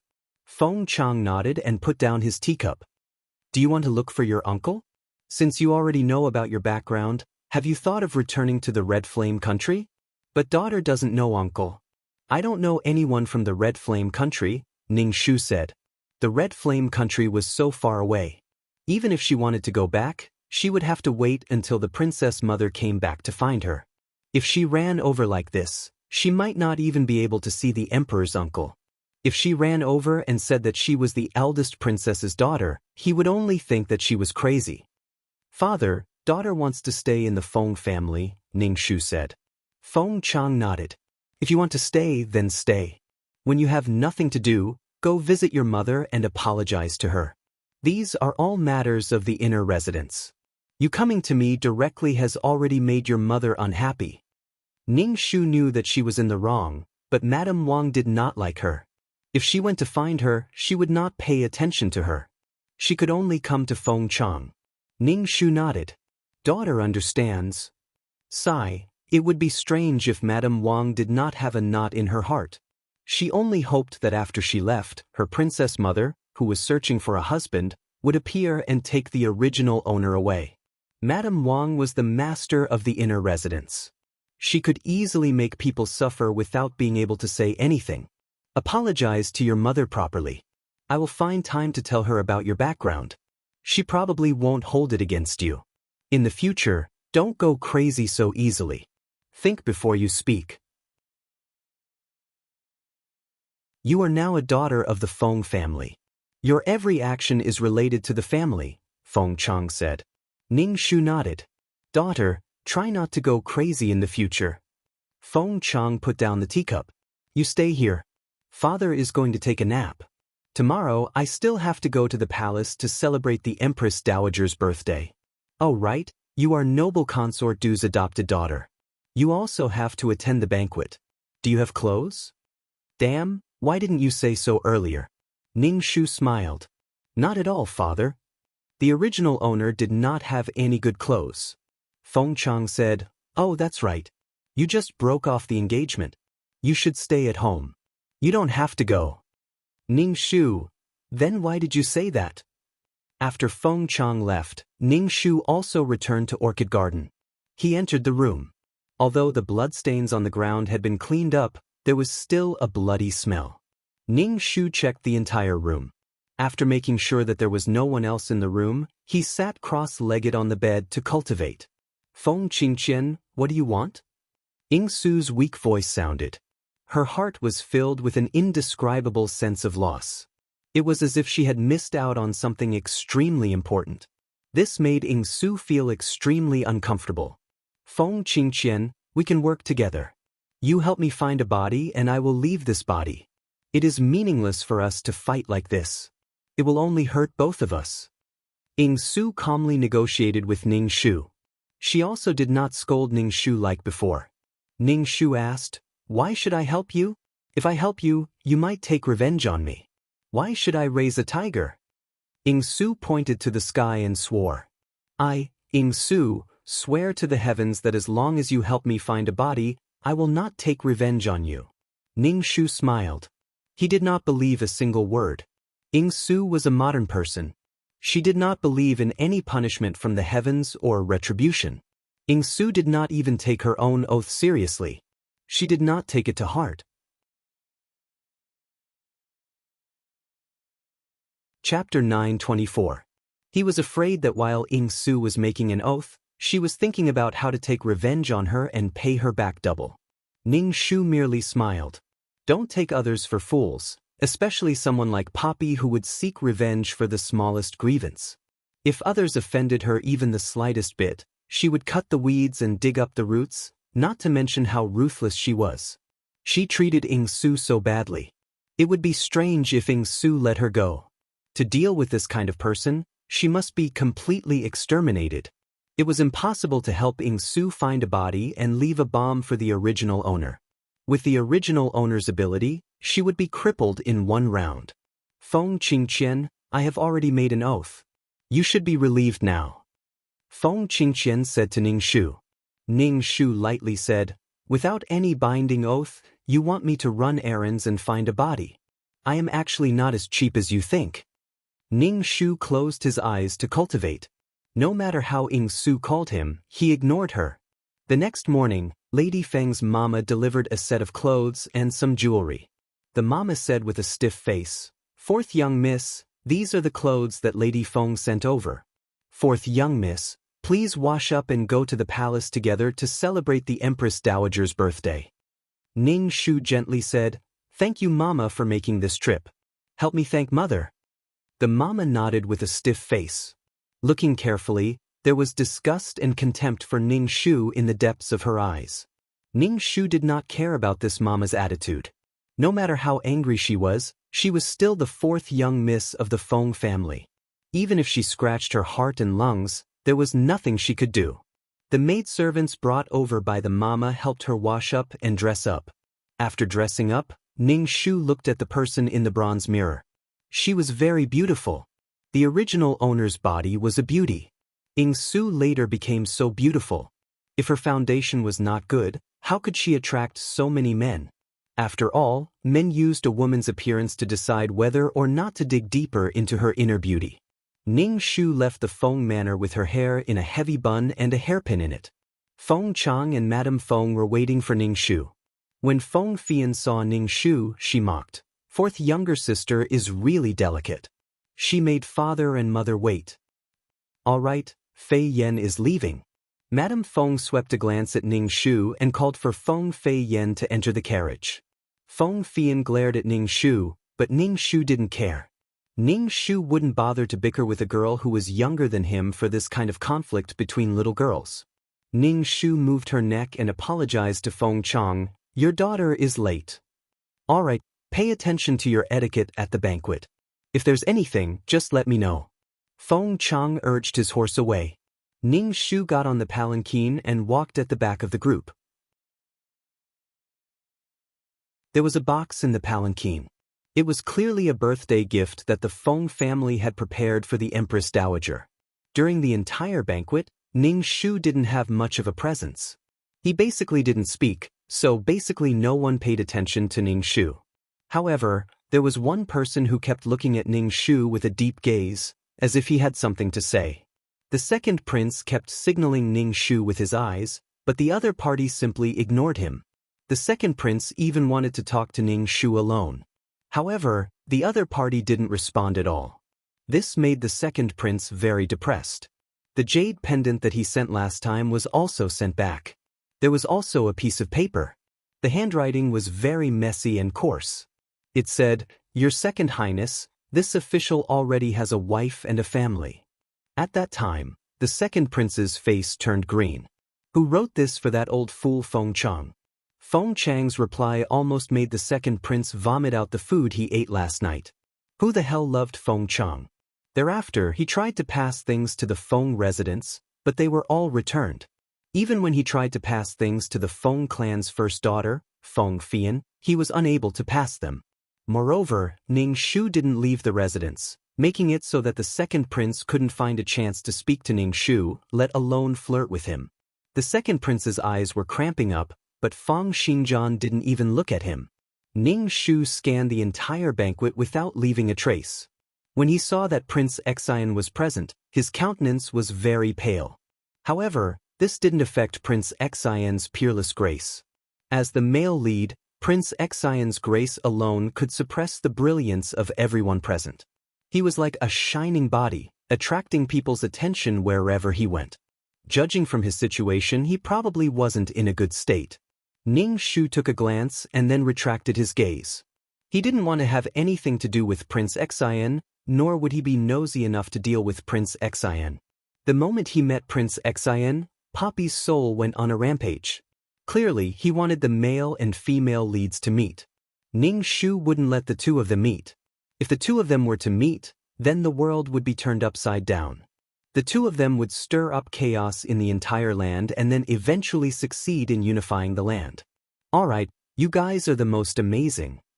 Ning Shu lowered his head and chanted an incantation silently, suppressing Poppy's soul that was going on a rampage. Poppy's voice was filled with great resentment. Feng Qingqian, you bitch. I'll fight it out with you. Ning Shu turned a deaf ear to him and managed to hold on until the banquet ended. Even after the banquet ended, the second prince still didn't find a chance to speak to Ning Shu. The anxious second prince had no choice but to stop Ning Shu's sedan halfway. Sworn sister. The second prince called out to Ning Shu through the sedan. We're brother and sister. Brother has yet to give you a meeting gift. There's a restaurant up ahead. Sworn sister, please get down from the sedan. Sworn brother will treat sworn sister to some tea. The second prince heard a cough coming from the sedan. Then he saw a pair of fair and tender hands slowly pulling aside the curtains. The second prince was still feeling a little nervous. He gulped and stared at the curtains that had been pulled aside. A face emitting black aura suddenly appeared before the second prince's eyes. There was a piece of talisman stuck on the forehead, and the talisman was slowly turning black. An eerie and terrifying face was smiling strangely at him, silently calling out, Your Highness. Ghost. The second prince instantly felt as if he had been struck by lightning. He was so frightened that he fell to the ground with a thud and ran off frantically, shouting that there was a ghost as he ran. Ning Shu let down the curtains and calmly said to the sedan bearers, Let's go back. With Ning Shu's talisman, the rampaging Poppy finally calmed down. When they returned to the Feng Manor, Ning Shu prepared something to expel Poppy from this body. Ning Shu released his mental power and scanned Poppy's situation. Poppy's soul was a little weak now, but there was still a thick black aura around him. It was a thick resentment. Poppy sensed that someone was spying on him and immediately shouted, Feng Qingqian, is that you? What do you want? Do we have to hurt each other like this? Feng Qingqian said weakly. I know you are not Feng Qingqian. We are not the original owners of this body. You can use this body and help me find a new one. Then we can forget everything that happened between us. Ning Shu held the talisman between his fingers and coldly said, I don't believe you. I don't believe a single word you say. Feng Qingqian, do you have to kill me? Feng Qingqian's heart had a bad feeling. She could feel how serious the other was. But did he have to kill her? Chapter 9:25. Ning Shu pasted the talisman on his forehead and then formed hand seals with his fingers. He ignored Poppy's angry curses and gradually wanted to squeeze Poppy out of this body. Poppy roared and refused to leave the body. She shouted sharply, Feng Qingqian, if you continue to pursue me like this and won't let me go, I won't let you have it easy either. As Poppy said that, he used a power that would destroy both jade and common stone to seize control of the body. Ning Shu immediately felt as if her head was going to explode, the green veins on her forehead popping out like a series of writhing earthworms. The strong pressure caused Ning Shu's eyes to turn red and bloodshot. His eyeballs looked as if they were going to explode. Feng Qingqian, stop. Otherwise, we'll perish together. Poppy's voice was abnormally sinister. Otherwise, I'll destroy this body. Neither you nor I will have a place to rest. Ning Shu bit his lips and took out another talisman and pasted it on his forehead. He formed hand seals and ignored Poppy's threat. Poppy saw that Ning Shu was unmoving like a mountain. She understood the pain of fighting for a soul too well. She reckoned that the torture in the 18 levels of hell was nothing more than this. His resolute attitude caused a sense of fear to grow in Poppy's heart. Poppy had always thought that she was different from the rest. She had yet to start a career after coming to this world, living a life of freedom and no longer killing. She wanted to live for herself and live the life she wanted. But she did not expect that such a person would suddenly appear and insist on chasing her out of this body.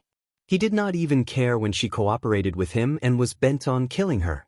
What was wrong with him? The talisman on her forehead turned black and faded. Ning Shu pasted another one and used some merit. This time, no matter what, he had to chase Poppy out of the body. If he dragged it out for too long, it would be easy for changes to occur. Moreover, the male lead, Prince Exin, was still in the capital. He had to eliminate Poppy as soon as possible so that the two of them would not have the chance to meet. Ning Shu increased his strength. Poppy's strength was somewhat unable to withstand it.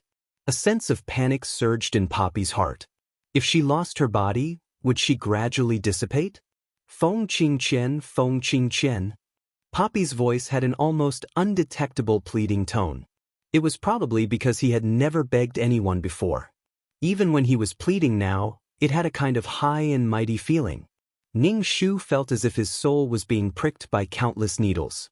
His entire body was drenched in sweat as he struggled to stick the last piece of incomparably complicated talisman paper. The talisman paper was flickering with flowing light, and one could tell at a glance that it was extremely powerful. This was Ning Shu's final trump card. Ning Shu bit his finger and drew on the talisman paper.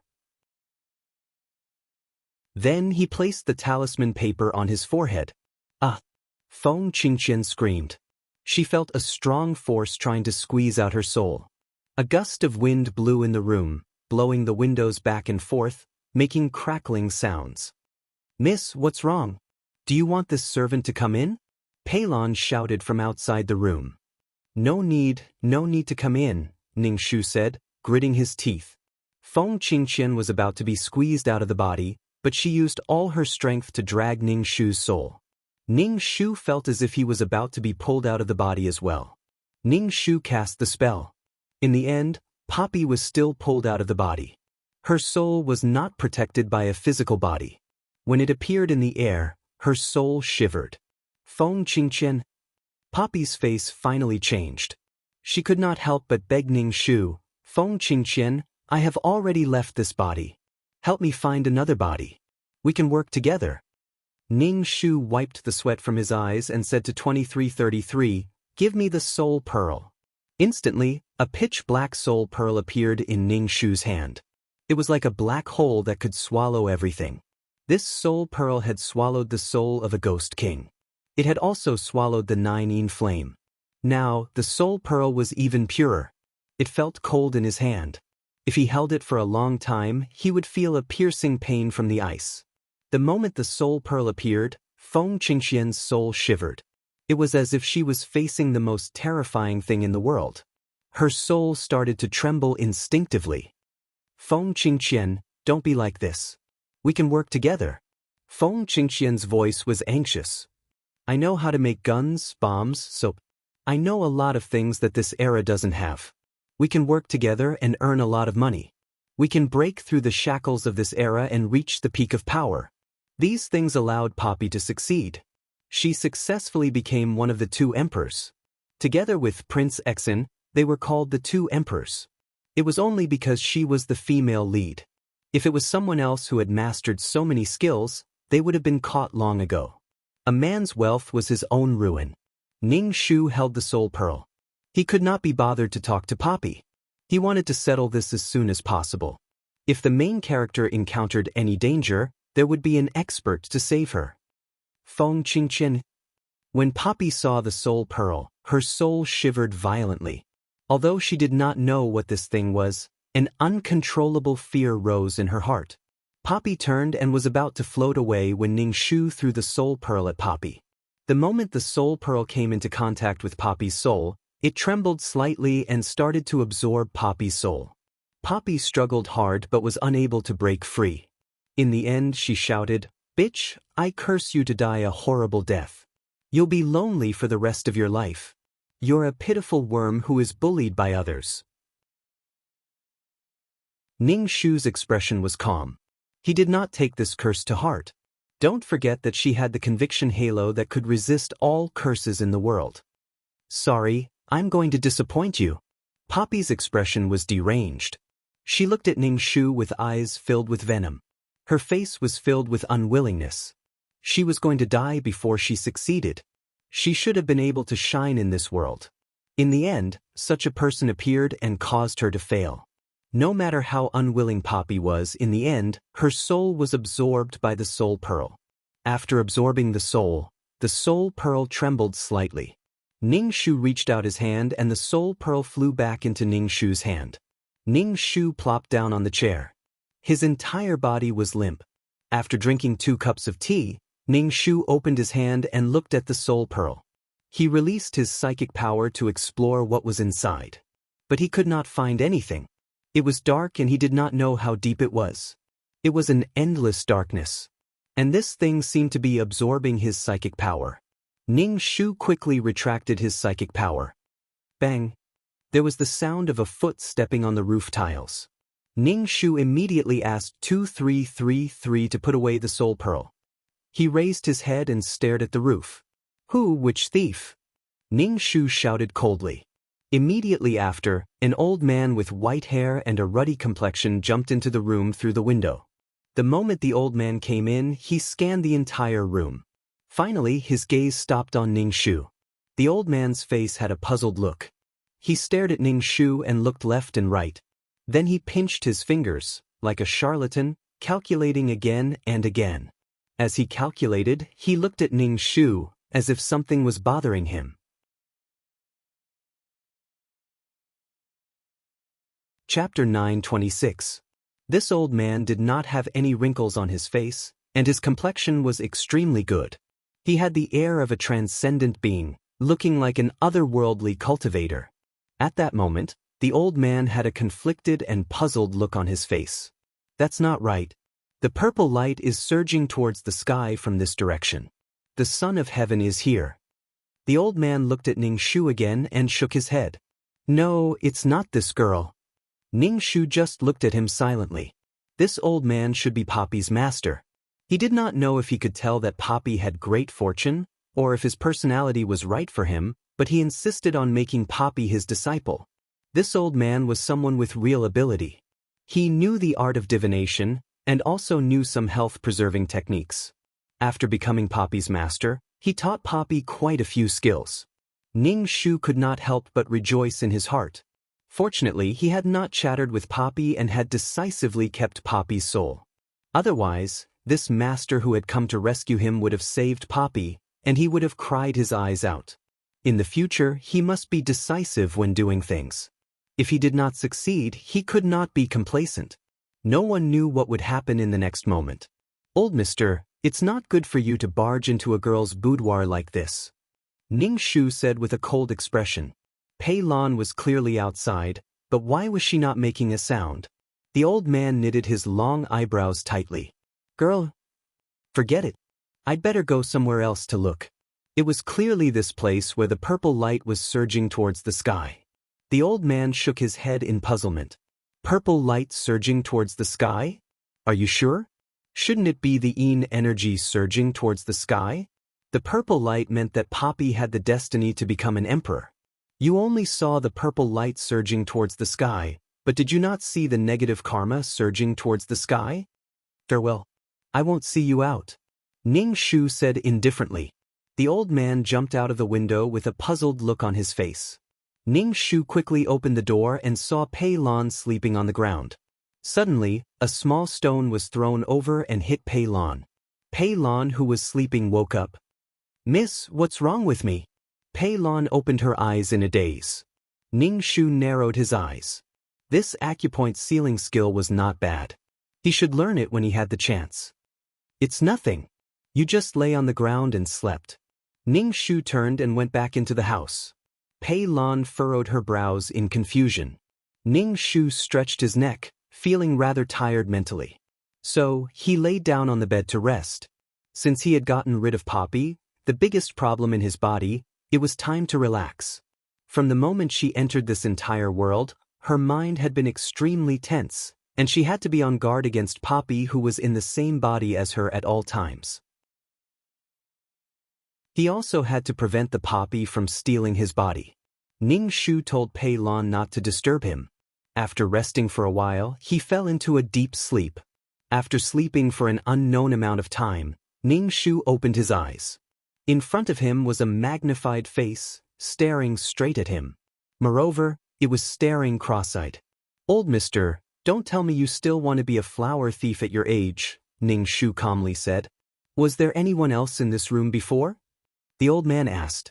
He didn't see wrongly, nor did he calculate wrongly. It was this place that was filled with purple energy. How did it disappear without a trace? However, he was certain that it wasn't the girl in front of him. There wasn't any purple light on her body, but there was a faint purple light. He guessed that she was related to the imperial family. That purple light was very strong and very obvious. He could see it with a single glance. Ning Shu was a little speechless. He was clearly a cultivator from outside the continent, so why did he want to find someone with a purple light that was filled with purple light? Could it be that his disciple had unified the continent, so what benefit did he get? If there weren't any benefits, why was he so active? "What are you looking at me like that for?" The old man saw this girl staring at him with a strange expression. He couldn't help asking, "Why are you looking at me like that? Is this girl not like a normal person?" If it was a normal person, they would already be shouting and screaming. How could they be so calm? "I am a normal person. I just want to ask if my maid fainted again?" Ning Shu asked. The old man nodded. "That's right.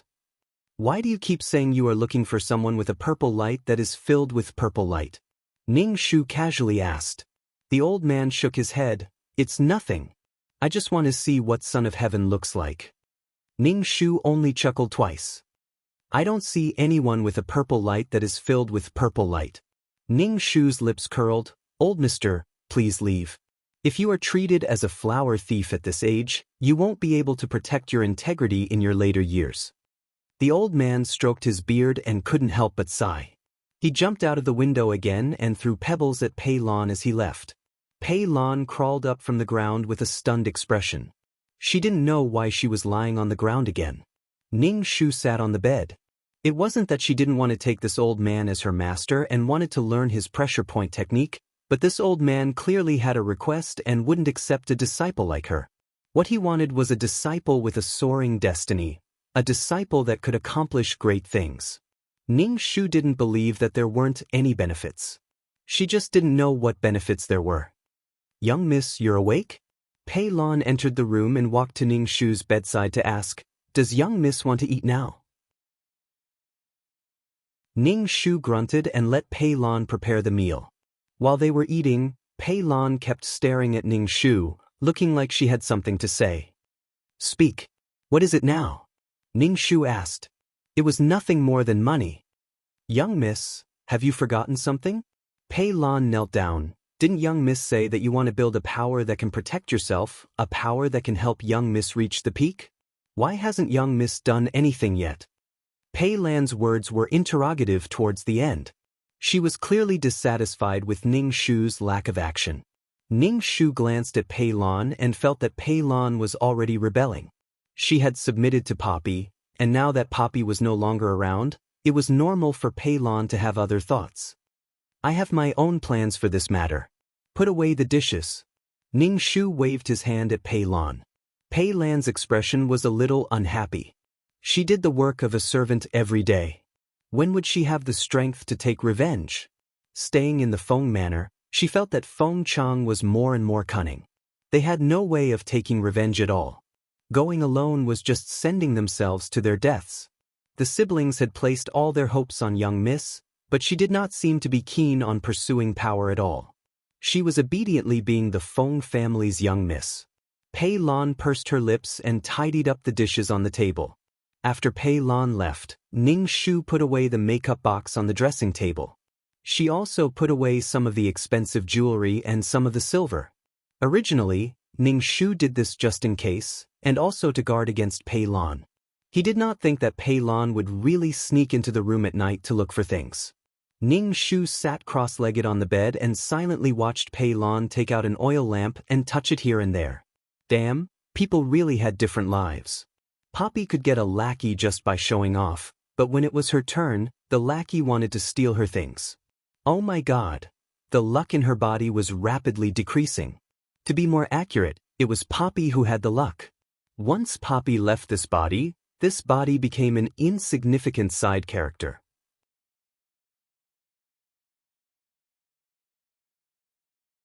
Chapter 927. Pei Lan felt around for a while but didn't find anything. She became more alert and immediately turned to leave the room. Pei Lan felt a little uneasy. The jewelry was clearly still on the dressing table during the day, but now it was gone. When Pei Lan passed by the bed, she raised the oil lamp to see if the person on the bed had woken up. In the end, when the light shone on the bed, a faint face appeared, staring straight at her. Pei Lan was so frightened that she almost screamed and threw the lamp away. "Miss." Pei Lan fell to her knees and said calmly, "Miss, I came in to see if you were asleep. Do you need anything?" "I'm fine. What are you doing here?" Ning Shu's expression was cold. "I just came to see you. It's autumn now and the weather is cold. I came to see if you kicked off your blanket." Pei Lan's voice was trembling. "Since you don't have any orders, I'll take my leave." Pei Lan took the oil lamp and ran out in a panic, closing the door behind her. Ning Shu got off the bed and prepared to look for Pei Lan. She wouldn't keep Pei Lan by her side. Without the domineering aura of a main character, she wouldn't be able to suppress the Pei siblings. She wouldn't pay attention to people with ill intentions. Ning Shu went to Pei Lan's room. There was a faint light in Pei Lan's room. Ning Shu pushed the door open and found that there was no one in the room. Ning Shu frowned. Pei Lan couldn't have run away, right? 2333, turn on the tracking system, Ning Shu said. It would be a waste not to use something that cost 5 merit points. A red dot appeared in Ning Shu's mind. Ning Shu followed the system's instructions and finally found Pei Lan in the fake cave in the garden. Pei Lan was curled up in a ball. When the light from the lamp in Ning Shu's hand shone on her, she immediately stood up and ran. Ning Shu grabbed her collar and said, "Why are you squatting here in the middle of the night? Don't tell me you're pooping." Pei Lan didn't know what Ning Shu meant by poop. Now that she was grabbed by the collar by Ning Shu, the bad feeling in her heart became even worse. She tried her best to break free from Ning Shu's grip, but she was dragged by him to Orchid Garden. After returning to Orchid Garden, Ning Shu closed the door and sat on the chair, looking at Pei Lan indifferently. Strictly speaking, it was Poppy who had bought Pei Lan. She was not Pei Lan's master, but Pei Lan had offended her by trying to steal something. She seized the opportunity to get rid of Pei Lan. Pei Lan knelt on the ground and kowtowed. "Why did you steal?" Ning Shu asked. Pei Lan raised her head and looked at Ning Shu. Her eyes were filled with tears, and she didn't speak for a long time. Ning Shu wasn't in a hurry. After all, he wasn't the one kneeling. She sat on the chair and drank water. It was quite comfortable. "Your servant knows that I'm letting Miss down by doing this, but us siblings can't wait any longer. We want to have the power to take revenge," Pei Lan said as she cried. Ning Shu said, "Stealing gives you the power to take revenge? Incomprehensible?" As expected, they were born because of the female lead.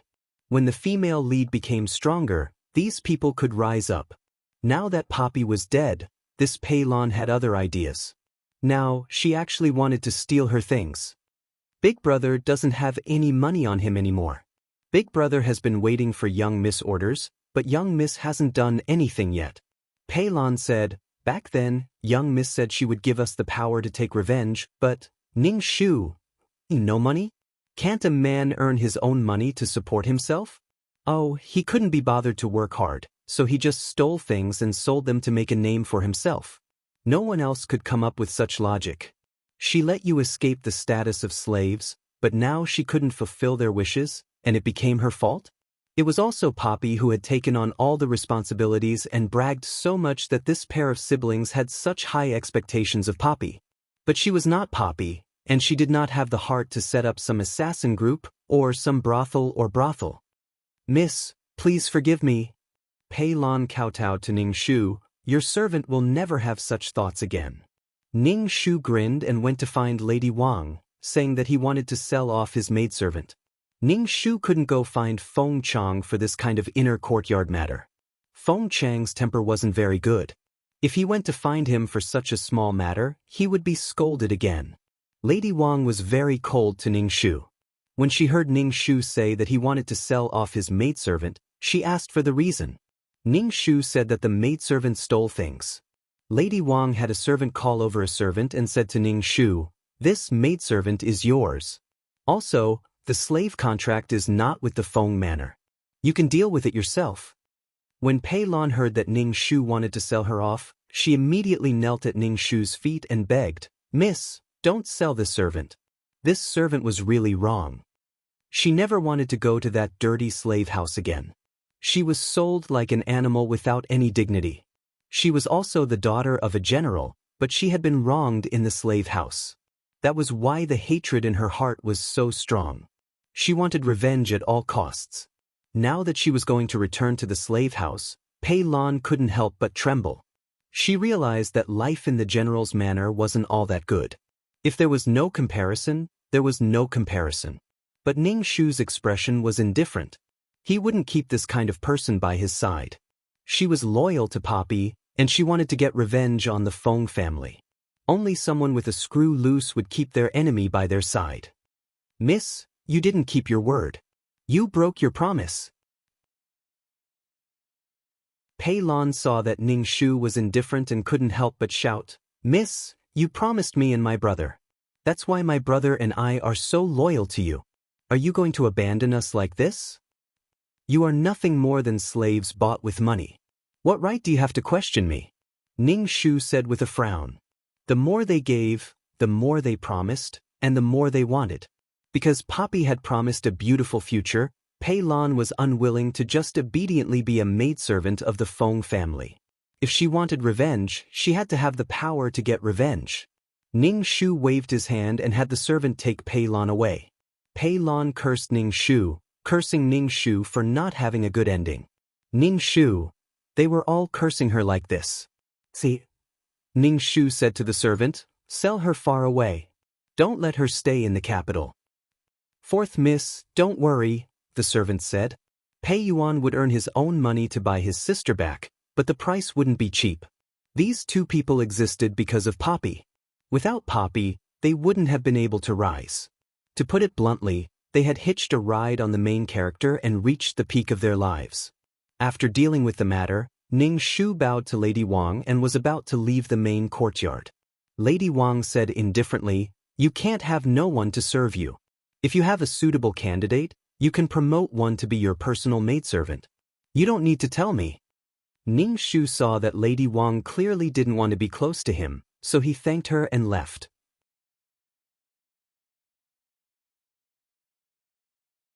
Chapter 9:28. Ning Shu returned to the orchid garden and saw the servant Ji Tao waiting for him at the door. Ning Shu raised his eyebrows and walked over, asking, "Why are you here?" Ji Tao bowed. "This servant is Mrs.'s personal servant. I must be by Mrs.'s side to take care of Mississippi." This servant girl suddenly appeared. Ning Shu rolled his eyes and curled his lips. What did she do before? Ji Tao saw that Ning Shu did not speak and had a strange expression. She quickly said, "Because this servant's hand was broken, I have been recuperating. Now that my hand is almost healed, I came to serve Mississippi. Oh, it takes 100 days to recover from a bone injury. You should go back and recuperate," Ning Shu said calmly. He did not say anything about recuperating. Ji Tao knelt down. "Miss, this servant will serve Miss well in the future. Please give this servant another chance." Ning Shu said, "Do what you should do well. I don't expect you to be loyal." These servant girls were just workers. It was normal for people to want to climb higher. Yes, this servant will remember." Ji Tao immediately cried tears of joy. Ning Shu said again, "Now go and sweep the courtyard. Be a cleaning servant first." A personal servant girl had to be chosen carefully. How could it be decided so casually? A personal servant girl knew her own situation very well. She knew it better than her parents. But she was said to be the closest person. Ning Shu still planned to test Ji Tao. After all, Ji Tao had been serving Feng Qingqian. He did not know how Feng Qingqian would deal with this servant girl when she came back. When Ji Tao heard that Ning Shu demoted her to be a servant girl, her face fell. In the end, Ning Shu bowed. "This servant understands." Ning Shu nodded and waved his hand to let Ji Tao go out. Then, he took off his shoes and sat cross-legged on the bed to cultivate. Feng Qingxian's body had problems after the battle between Ning Shu and Poppy. Especially Poppy's body had a thick yin energy. The damage to the body was not ordinary. Ning Shu could only cultivate and slowly repair this body. Otherwise, Feng Qingxian would die early when she came back. Ning Shu stayed in the Prince Manor and did not step out. However, a major incident had happened in the capital. Prince Exin had attempted to assassinate the emperor. Right now, he was being arrested by the entire city, and the imperial guards were searching through each and every house. This made the atmosphere in the capital quite tense. It was not that Prince Exin had personally assassinated the emperor. Instead, the emperor would occasionally pull the vassals who came to the capital to present their birthday gifts into the palace for a chat, singing, dancing, drinking wine, and looking at beautiful women. The enchanting dancers suddenly pulled out their shiny swords and slashed at the stunned vassals. 2 of the vassals were stabbed in their vital points and died, while several others were injured. The dancers brandished their swords and pierced toward the emperor. Some of the other dancers even shouted loudly toward Prince Exin, "Master, retreat first.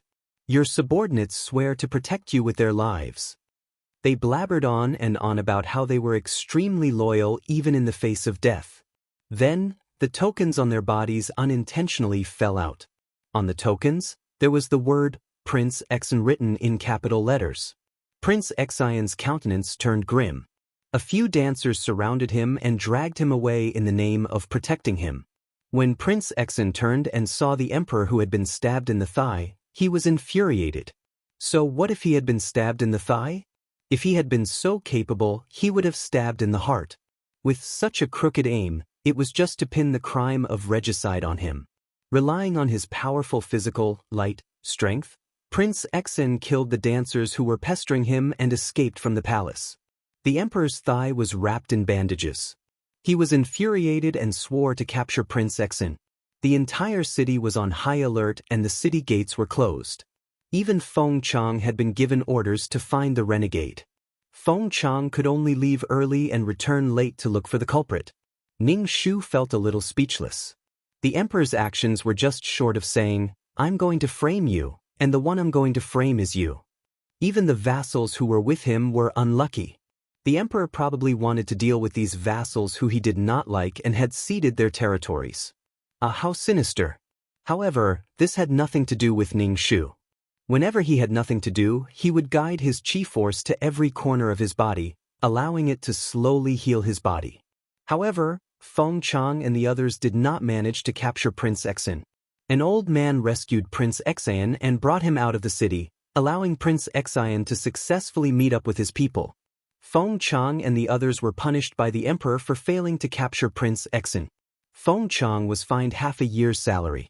Feng Chang was not in a good mood, causing the Feng clan's servants to be very careful. It was as if they were treading on thin ice, not daring to get on his bad side. Ning Shu looked at Feng Chang's worried expression and consoled him, "Father, it's just half a year's salary." Which official's family did not have a shop? How could a small amount of salary be enough to support a large family? Feng Chang threw a glance at Ning Shu. "That's a woman's view. Who says that I'm feeling heartache over the salary? It's just that Prince Exin has escaped this time around and we can't take this lying down. There'll be more trouble in the future." "You're clearly feeling heartache over the salary as well." Ning Shu sighed. Now that there were many countries, the world would be divided after being united for a long time and united for a long time.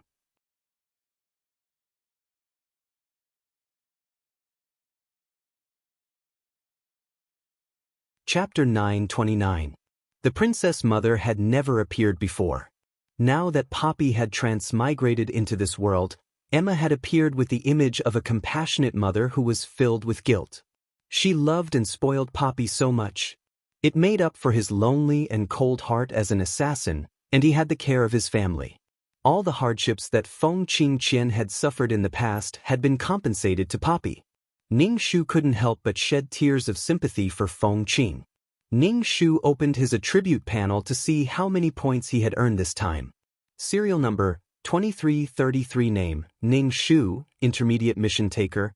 Age, 27 points, 150, 000/3, Soul Value, 320 HP, 91 Wisdom, 274 Charm, 10 Luck, 119 Spiritual Power, 180 Faith, 515 Combat Power, 192 Aptitude, 89 Merit, 13045-100 Skills, 5th Ring Shooting Technique, Trash Fighting Technique, Beginner Level Peerless Martial Arts, Beginner Level Poison Technique, Beginner Level Business Management Knowledge, Beginner Level Code Programming, Beginner Level Lawyer Skills, Master Ghost Catching Skills.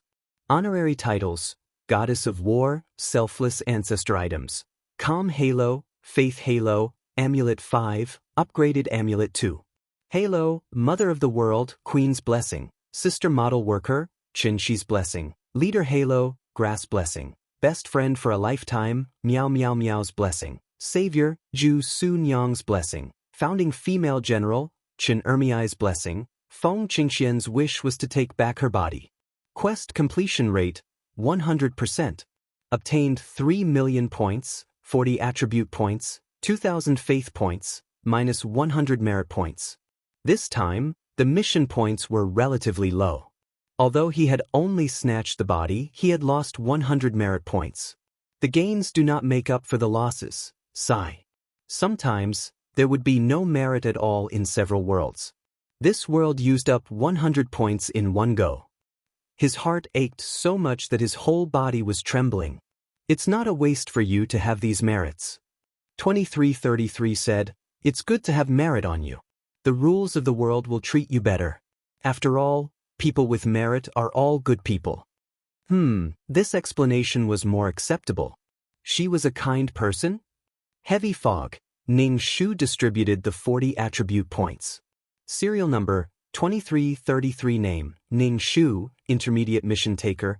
Age, 27 points, 150, 000/3, Soul Value, 320 HP, 91 Wisdom, 27410 Charm, 10 Luck, 11910 Spiritual Power, 18010 Faith, 35152000 Combat Value, 19210 Aptitude, 89 Merit, 13045-100 Skills, 5th Ring Shooting Technique, Trash Fighting Technique, Beginner Level Peerless Martial Arts, Beginner Level Poison Technique, Beginner Level Business Management Knowledge, Beginner Level Code Programming, Beginner Level Lawyer Skills, Master Ghost Catching. Skills. Honorary Titles: Goddess of War, Selfless Ancestor Items, Calm Halo, Faith Halo, Amulet 5, Upgraded Amulet 2. Halo, Mother of the World, Queen's Blessing, Sister Model Worker, Chinshi's Blessing, Leader Halo, Grass Blessing, Best Friend for a Lifetime, Meow Meow Meow's Blessing, Savior, Ju Su Nyang's Blessing, Founding Female General, Chen Ermiai's Blessing. Ning Shu said, let's see how Feng Qingxian went back. To be honest, with Feng Qingxian's personality, if she didn't try to make some changes, her life would still be the same as before. Whether she lived a good life or not depended on herself. A screen appeared in front of Ning Shu. Not long after Ning Shu left, Feng Qingxian's dead mother came back to life. Feng Qingxian followed her mother back to the Red Flame Kingdom. However, Feng Qingxian's attitude towards her parents was rather cold. This had always been a thorn in Feng Qingxian's heart. When she had nothing to do, she would study the things that Ning Shu left behind. In addition, everyone in the Red Flame Kingdom was proficient in poisons. Feng Qingxian had an old man as her master and studied poisons every day. Poison and medicine were closely related. Feng Qingxian's personality was quiet and dull. She was very patient and learned things quite quickly. However, Feng Qingxian's personality was still the same. She was quiet and didn't have much of a presence. A leopard can change its spots but not its nature. A person's personality was already like that, it couldn't be changed anymore. It was fine as long as she had the ability to protect herself. Poppy looked down on Feng Qingxian because she didn't have any abilities. She was quiet and dull and was a soft bun. If a person didn't have any abilities, they would be full of flaws. The current Feng Qingqian could save people and kill people. She was quiet and dull and steady. Ning Shu turned off the screen and sat cross-legged on the sofa to absorb the pure soul energy in the system space. When the cultivation was over, Ning Shu touched his own soul. He felt that his soul was getting stronger and stronger. In the past, it had felt like soft cotton to the touch, but now it felt like a bouncy jelly. The texture was much denser. However, it still wasn't that strong. It was like a jelly that could be pierced by something sharp. When the soul was really strong, it would be invulnerable and could even regain a physical body. Ning Shu was a little curious. Was the body of the school doctor pure soul, or had he regained a physical body? If he was a physical body, wouldn't it be dirty to wear the same clothes every day? Wasn't he a neat freak? Ning Shu stopped his train of thought that was running further and further away. He asked 2333, is it better to stay in a soul state or to regain a physical body? The physical body is too restrictive. Mission enforcers are all souls. 2333 said, it's just a body. That seemed to make a lot of sense. Then here came the question. How was he supposed to have sex in a soul state? Spiritual sex. Mission enforcers also have couples, right? Then how do they have sex? No, how do they communicate? Ning Shu asked. 2333's voice was full of disdain. Mission enforcers are above the vulgar pleasure of sex. Ning Shu was a little speechless. Why was he discussing this with 2333? However, he was still curious. Is there any other elegant way to communicate? Don't tell me there's nothing else other than sex? 2333 grumbled. The love I see is all about sex. Ning Shu retorted. The ultimate goal of men and women was reproduction. Love, heart-wrenching, sweet talk, romantic pursuit, they were all men selling their mating ability. The ultimate goal was reproduction. In order to reproduce smoothly and create more offspring, there was also the pleasure of mating. 2333, let's change the topic. 2333 said. Ning Shu nodded. But you haven't told me about the elegant way to communicate? Actually, mission enforcers in a couple can enter the same mission world and enjoy the normal life of a man and a woman. 2333 said. Ning Shu's voice was full of disdain. This is the elegant way to communicate?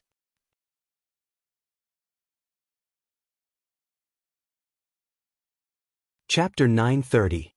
Ning Shu was too lazy to argue with 2333 anymore. He took out the secret book of the ultimate martial arts. The book was getting heavier and heavier, and it felt heavy in his hand. Ning Shu flipped through the book page by page. In the future, he would leave behind a peerless martial art in every world. Maybe someone would cultivate it. If they cultivated Qi Jin, they would contribute a portion of faith power to the peerless martial art. Ning Shu held the fantasy of the ultimate martial arts. If it could really form a world, what kind of world would it be? Would it be a low-level, mid-level, high-level, or even a super realm? Every realm has its own evolution, and its laws are constantly perfected. When it comes out, it will be a super realm. Why don't you go to heaven? I want to immediately become a super AI. 2333 said. Ning Shu curled his lips and put the book on the shelf. It was not easy to form a realm. It needed the power of the origin. What she needed was a realm where people could live, not a space that could only store things. If she had a realm, it would contribute a lot of faith to her. Moreover, the realm was closely related to her. Only by forming a world could she truly escape the shackles of the mission enforcers. Erasing the mission enforcers was equivalent to erasing all life in a realm. Destroying a realm was a great sin. But when the time came, there would definitely be a new punishment. Until now, Ning Shu had not even seen the 5 types of world origin, let alone forming a world. As for how to obtain the power of the world origin, Ning Shu was even more confused. Should he go to the virtual space to see if there was anything to exchange? It would be even better if he could exchange for it. Ning Shu stood at the entrance of the passage and said to 2333, Let's go to the virtual space. In the blink of an eye, Ning Shu was standing on the quaint green flagstone street. Ning Shu headed straight for the trading hall in the virtual space. In addition to the official trading hall, there was also the black market. With so many mission enforcers gathered together, it was also a different form of competition. Another form of a world where the strong were respected. Ning Shu first went to the trading hall and looked at the huge display screen hanging on the wall. There were all sorts of quests and items being traded. There were people setting up stalls in the trading hall. Ning Shu looked at the stalls one by one and saw all kinds of strange things.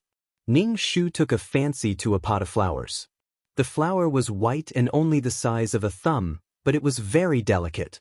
The smell was quite elegant, and it smelled a bit like the agarwood that Ning Shu smelled in the consultation room. It calmed one's mind and soothed one's soul. When he asked about the price, he found out that it cost 20,000 points and 2 merit points. Goodbye, I'm not buying anymore. Damn, you can go to heaven with just a pot of flowers. It's really convincing. Ning Shu had only lost 100 merit points in the previous mission. He didn't have that many merit points to spend on a pot of flowers. These merits and faith power were reserved for the promotion of super mission enforcers, and he had no idea how to earn them. Ning Shu only had 10,000 merit points because of that plane. She had saved the world, but it was only 10,000. Ning Shu really wanted to see if destroying a world would deduct all her merit points. Her character would probably be negative and she would be burdened with negative karma. Just thinking about it made him scared. Boss, give me this flower. Ning Shu was still complaining that the flower was too expensive when he heard a female voice. Ning Shu turned and saw the smiling Mei Ziqing. Mei Ziqing took the flower and handed it to Ning Shu. For you. Thank you, but no need. This is too expensive. Ning Shu asked, don't you need to earn merit points? Mei Ziqing was working hard to earn merit points to be promoted to a super mission enforcer. Spending 2 merit points to buy a pot of flowers was a waste. Just like in the previous world, she didn't get any merit points and instead lost 100 merit points. Ning Shu was like a resentful woman, complaining about her loss of merit points. I went to participate in another mission that's about to shatter. The reward is okay. I can be promoted after one more mission. 2 merit points won't be a problem. Mei Ziqing stuffed the pot of flowers into Ning Shu's hands. I don't think it's a good idea to accept a reward for nothing. Ning Shu said, how about I pay for whatever you like? She and Mei Ziqing were just acquaintances. It wasn't appropriate for her to accept something so expensive. She should return the favor. Mei Ziqing glanced around and finally settled on a string of bells on the stall. This bell required 3 points of faith power. Ning Shu paid for it generously. She could earn points of faith power every time, but merit points weren't available in every world. Mei Ziqing was about to put it down when she heard that it cost faith power. But seeing Ning Shu pay for it, she said in surprise, I remember that you're only an intermediate mission enforcer. How can you pay with faith power? When I'm doing missions, I sometimes get a little faith power, Ning Shu said. Mei Ziqing raised her eyebrows. Her expression was a little strange, but she didn't say anything. She hung the bells on her waist. As she moved, the bells let out an unusually pleasant sound, refreshing one's mind. Ning Shu carried the pot of flowers and left the trading hall with Mei Ziqing. Mei Ziqing asked Ning Shu, are you here to trade something? I want to ask about the world's origin, Ning Shu said. Mei Ziqing shook her head. This thing is too precious. Not many people in the virtual space have it. Only the experts above have it. Even super mission enforcers don't have it? Ning Shu asked. Ning Shu thought about it in his mind, wondering if he had anything that could be exchanged for the world's origin. After thinking about it, he didn't have anything valuable on him. Did the soul pearl count? However, Ning Shu didn't want to exchange the soul pearl. The soul pearl had contributed greatly in 2 worlds. He couldn't bear to part with it. Are super mission enforcers very powerful in your heart? Mei Ziqing asked. Ning Shu nodded. Yes, they are quite powerful. Sometimes, numbers don't necessarily represent ability. Levels don't necessarily represent ability, Mei Ziqing said. But when you reach the top, you can enjoy some benefits. Mei Ziqing sighed. Super mission enforcers can't control their own fate. The world is so dangerous. Super mission enforcers can also disappear completely. I'll take it one step at a time. Ning Shu didn't really care. He had been to so many worlds, seen so many worlds, and experienced so many lives. Originally, he should have died. But to have such an opportunity, he had profited. If he could live, he would do his best. If he really disappeared, damn, how could she disappear? Ning Shu felt that Mei Ziqing knew a lot and invited her to a restaurant for a meal. However, once he entered the restaurant, Ning Shu saw a familiar face. Pan Chen, a rock spirit. At this moment, Pan Chen was staring at the mission enforcers walking in and out of the restaurant. His delicate face was full of desire. Obviously, he coveted the mission enforcers' souls.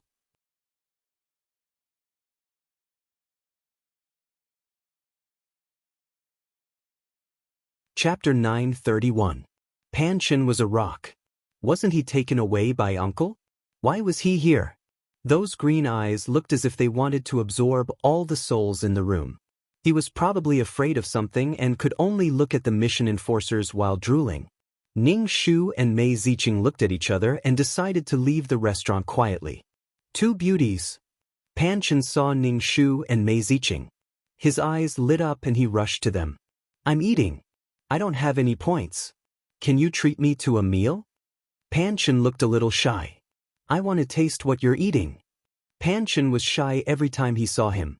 Killing people and sucking their souls was really annoying. Moreover, this guy didn't have any karma. Even if he destroyed a plane, it wouldn't matter. Why was he so heaven-defying? Pan Chen sat with Ning Shu and Mei Ziqing shamelessly. He took the menu and ordered a table of dishes. Then, his eyes moved back and forth between Ning Shu and Mei Ziqing. He looked at them as if they were food. Ning Shu asked, "Why are you here? Was it really good to leave such a person in the virtual space?" It was like a wolf in a sheep pen. I'm just walking around. Pan Chen smiled. Pan Chen looked very delicate. He looked like a clean and gentle college student. He was very harmless. He would even blush if they talked too much. But this was just a facade. Pan Chen's dishes were all served. He picked up his chopsticks and took a bite. It tastes good. You guys eat too. Ning Shu picked up his chopsticks and started eating. He was paying for it. He couldn't not eat. Ning Shu ignored Pan Chen and asked, "Do you know who has the world's origin?" Mei Ziqing shook her head. Even if they had it, they wouldn't advertise it. Is it very rare? That was true. Pan Chen ate and looked at Ning Shu and Mei Ziqing. He asked, "What are you talking about?" "Nothing," Ning Shu said. Pan Chen stretched out his clean and slender hand and placed it on Ning Shu's shoulder. He even pressed down on Ning Shu's shoulder as if he was checking the texture of Ning Shu's soul. Ning Shu moved his shoulder and avoided Pan Chen's hand. "Are you sure you want to do this?" If he wanted to absorb soul energy, he would have to see if he could run away. "Your soul is very good," Pan Chen praised Ning Shu politely as if he was praising the taste of the foie gras. Ning Shu's face twitched. Ning Shu was thinking about his chances of winning against this guy. The probability of winning was so low that it was negligible. "Why are you here?" Mei Ziqing asked Pan Chen. Pan Chen smiled shyly. "There are so many souls here." Mei Ziqing. "Get over here." An indifferent voice rang out. When Pan Chen heard this voice, his face fell. He turned to look at the uncle in a black windbreaker at the door. Pan Chen put down his chopsticks and walked towards the uncle dispiritedly. Pan Chen was very uncomfortable. He didn't want to pay attention to the uncle, but he was wary of the uncle's strength. It was very, very difficult for him to gain sentience. Ning Shu looked at the two of them and silently imagined a love story between a perverted beast and a shy woman. The uncle glanced at Ning Shu and Mei Ziqing and left with Pan Chen. When he left, Pan Chen was still looking around, unable to move his eyes away from the mission enforcers.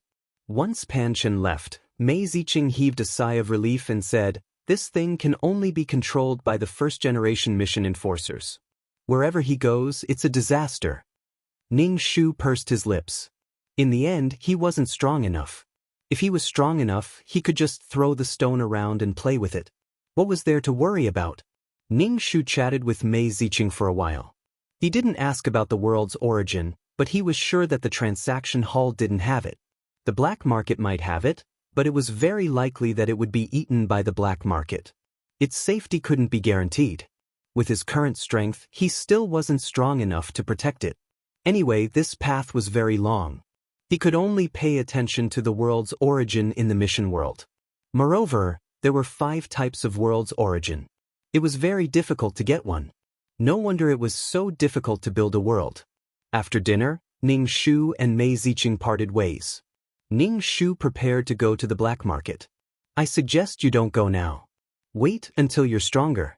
At the very least, wait until you're a high-level mission enforcer. Not everyone can enter the black market. The minimum requirement is a high-level mission enforcer, 2333 said. Ning Shu was speechless. Discrimination.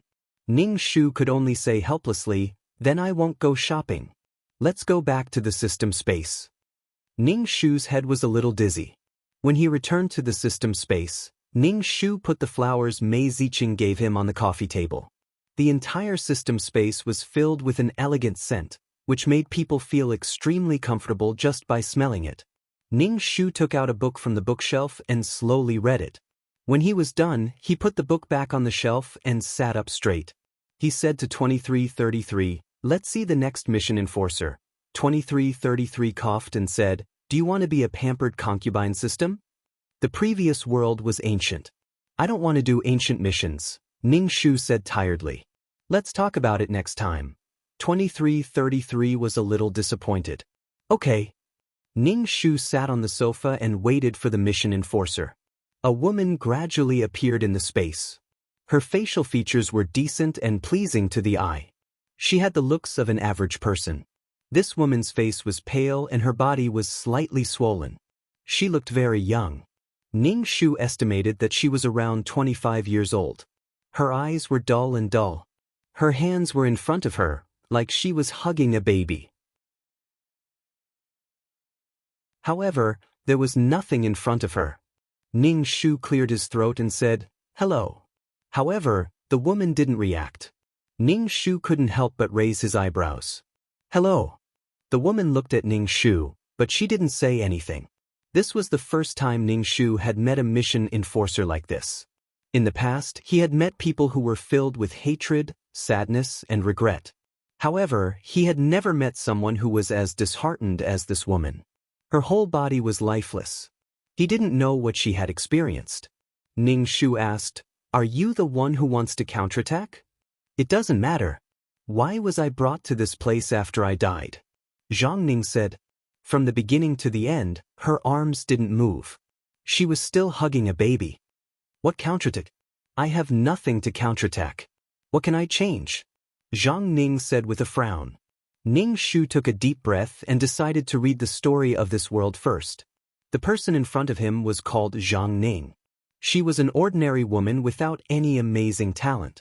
She was just an ordinary woman. However, she was a little older than Ning Shu thought. She was 28 years old. She met her husband, Jin Wei, through a blind date. Jin Wei was an employee of a state-owned enterprise. He also had a house. In the eyes of outsiders, he was quite well off. Zhang Ning was old. Her parents were very optimistic about Jin Wei. They took a 100,000 yuan betrothal gift and married Zhang Ning to Jin Wei. You're tuning in to the Passion Pages YouTube channel. We're so grateful for your support and don't forget to subscribe to join us on this incredible journey through captivating stories.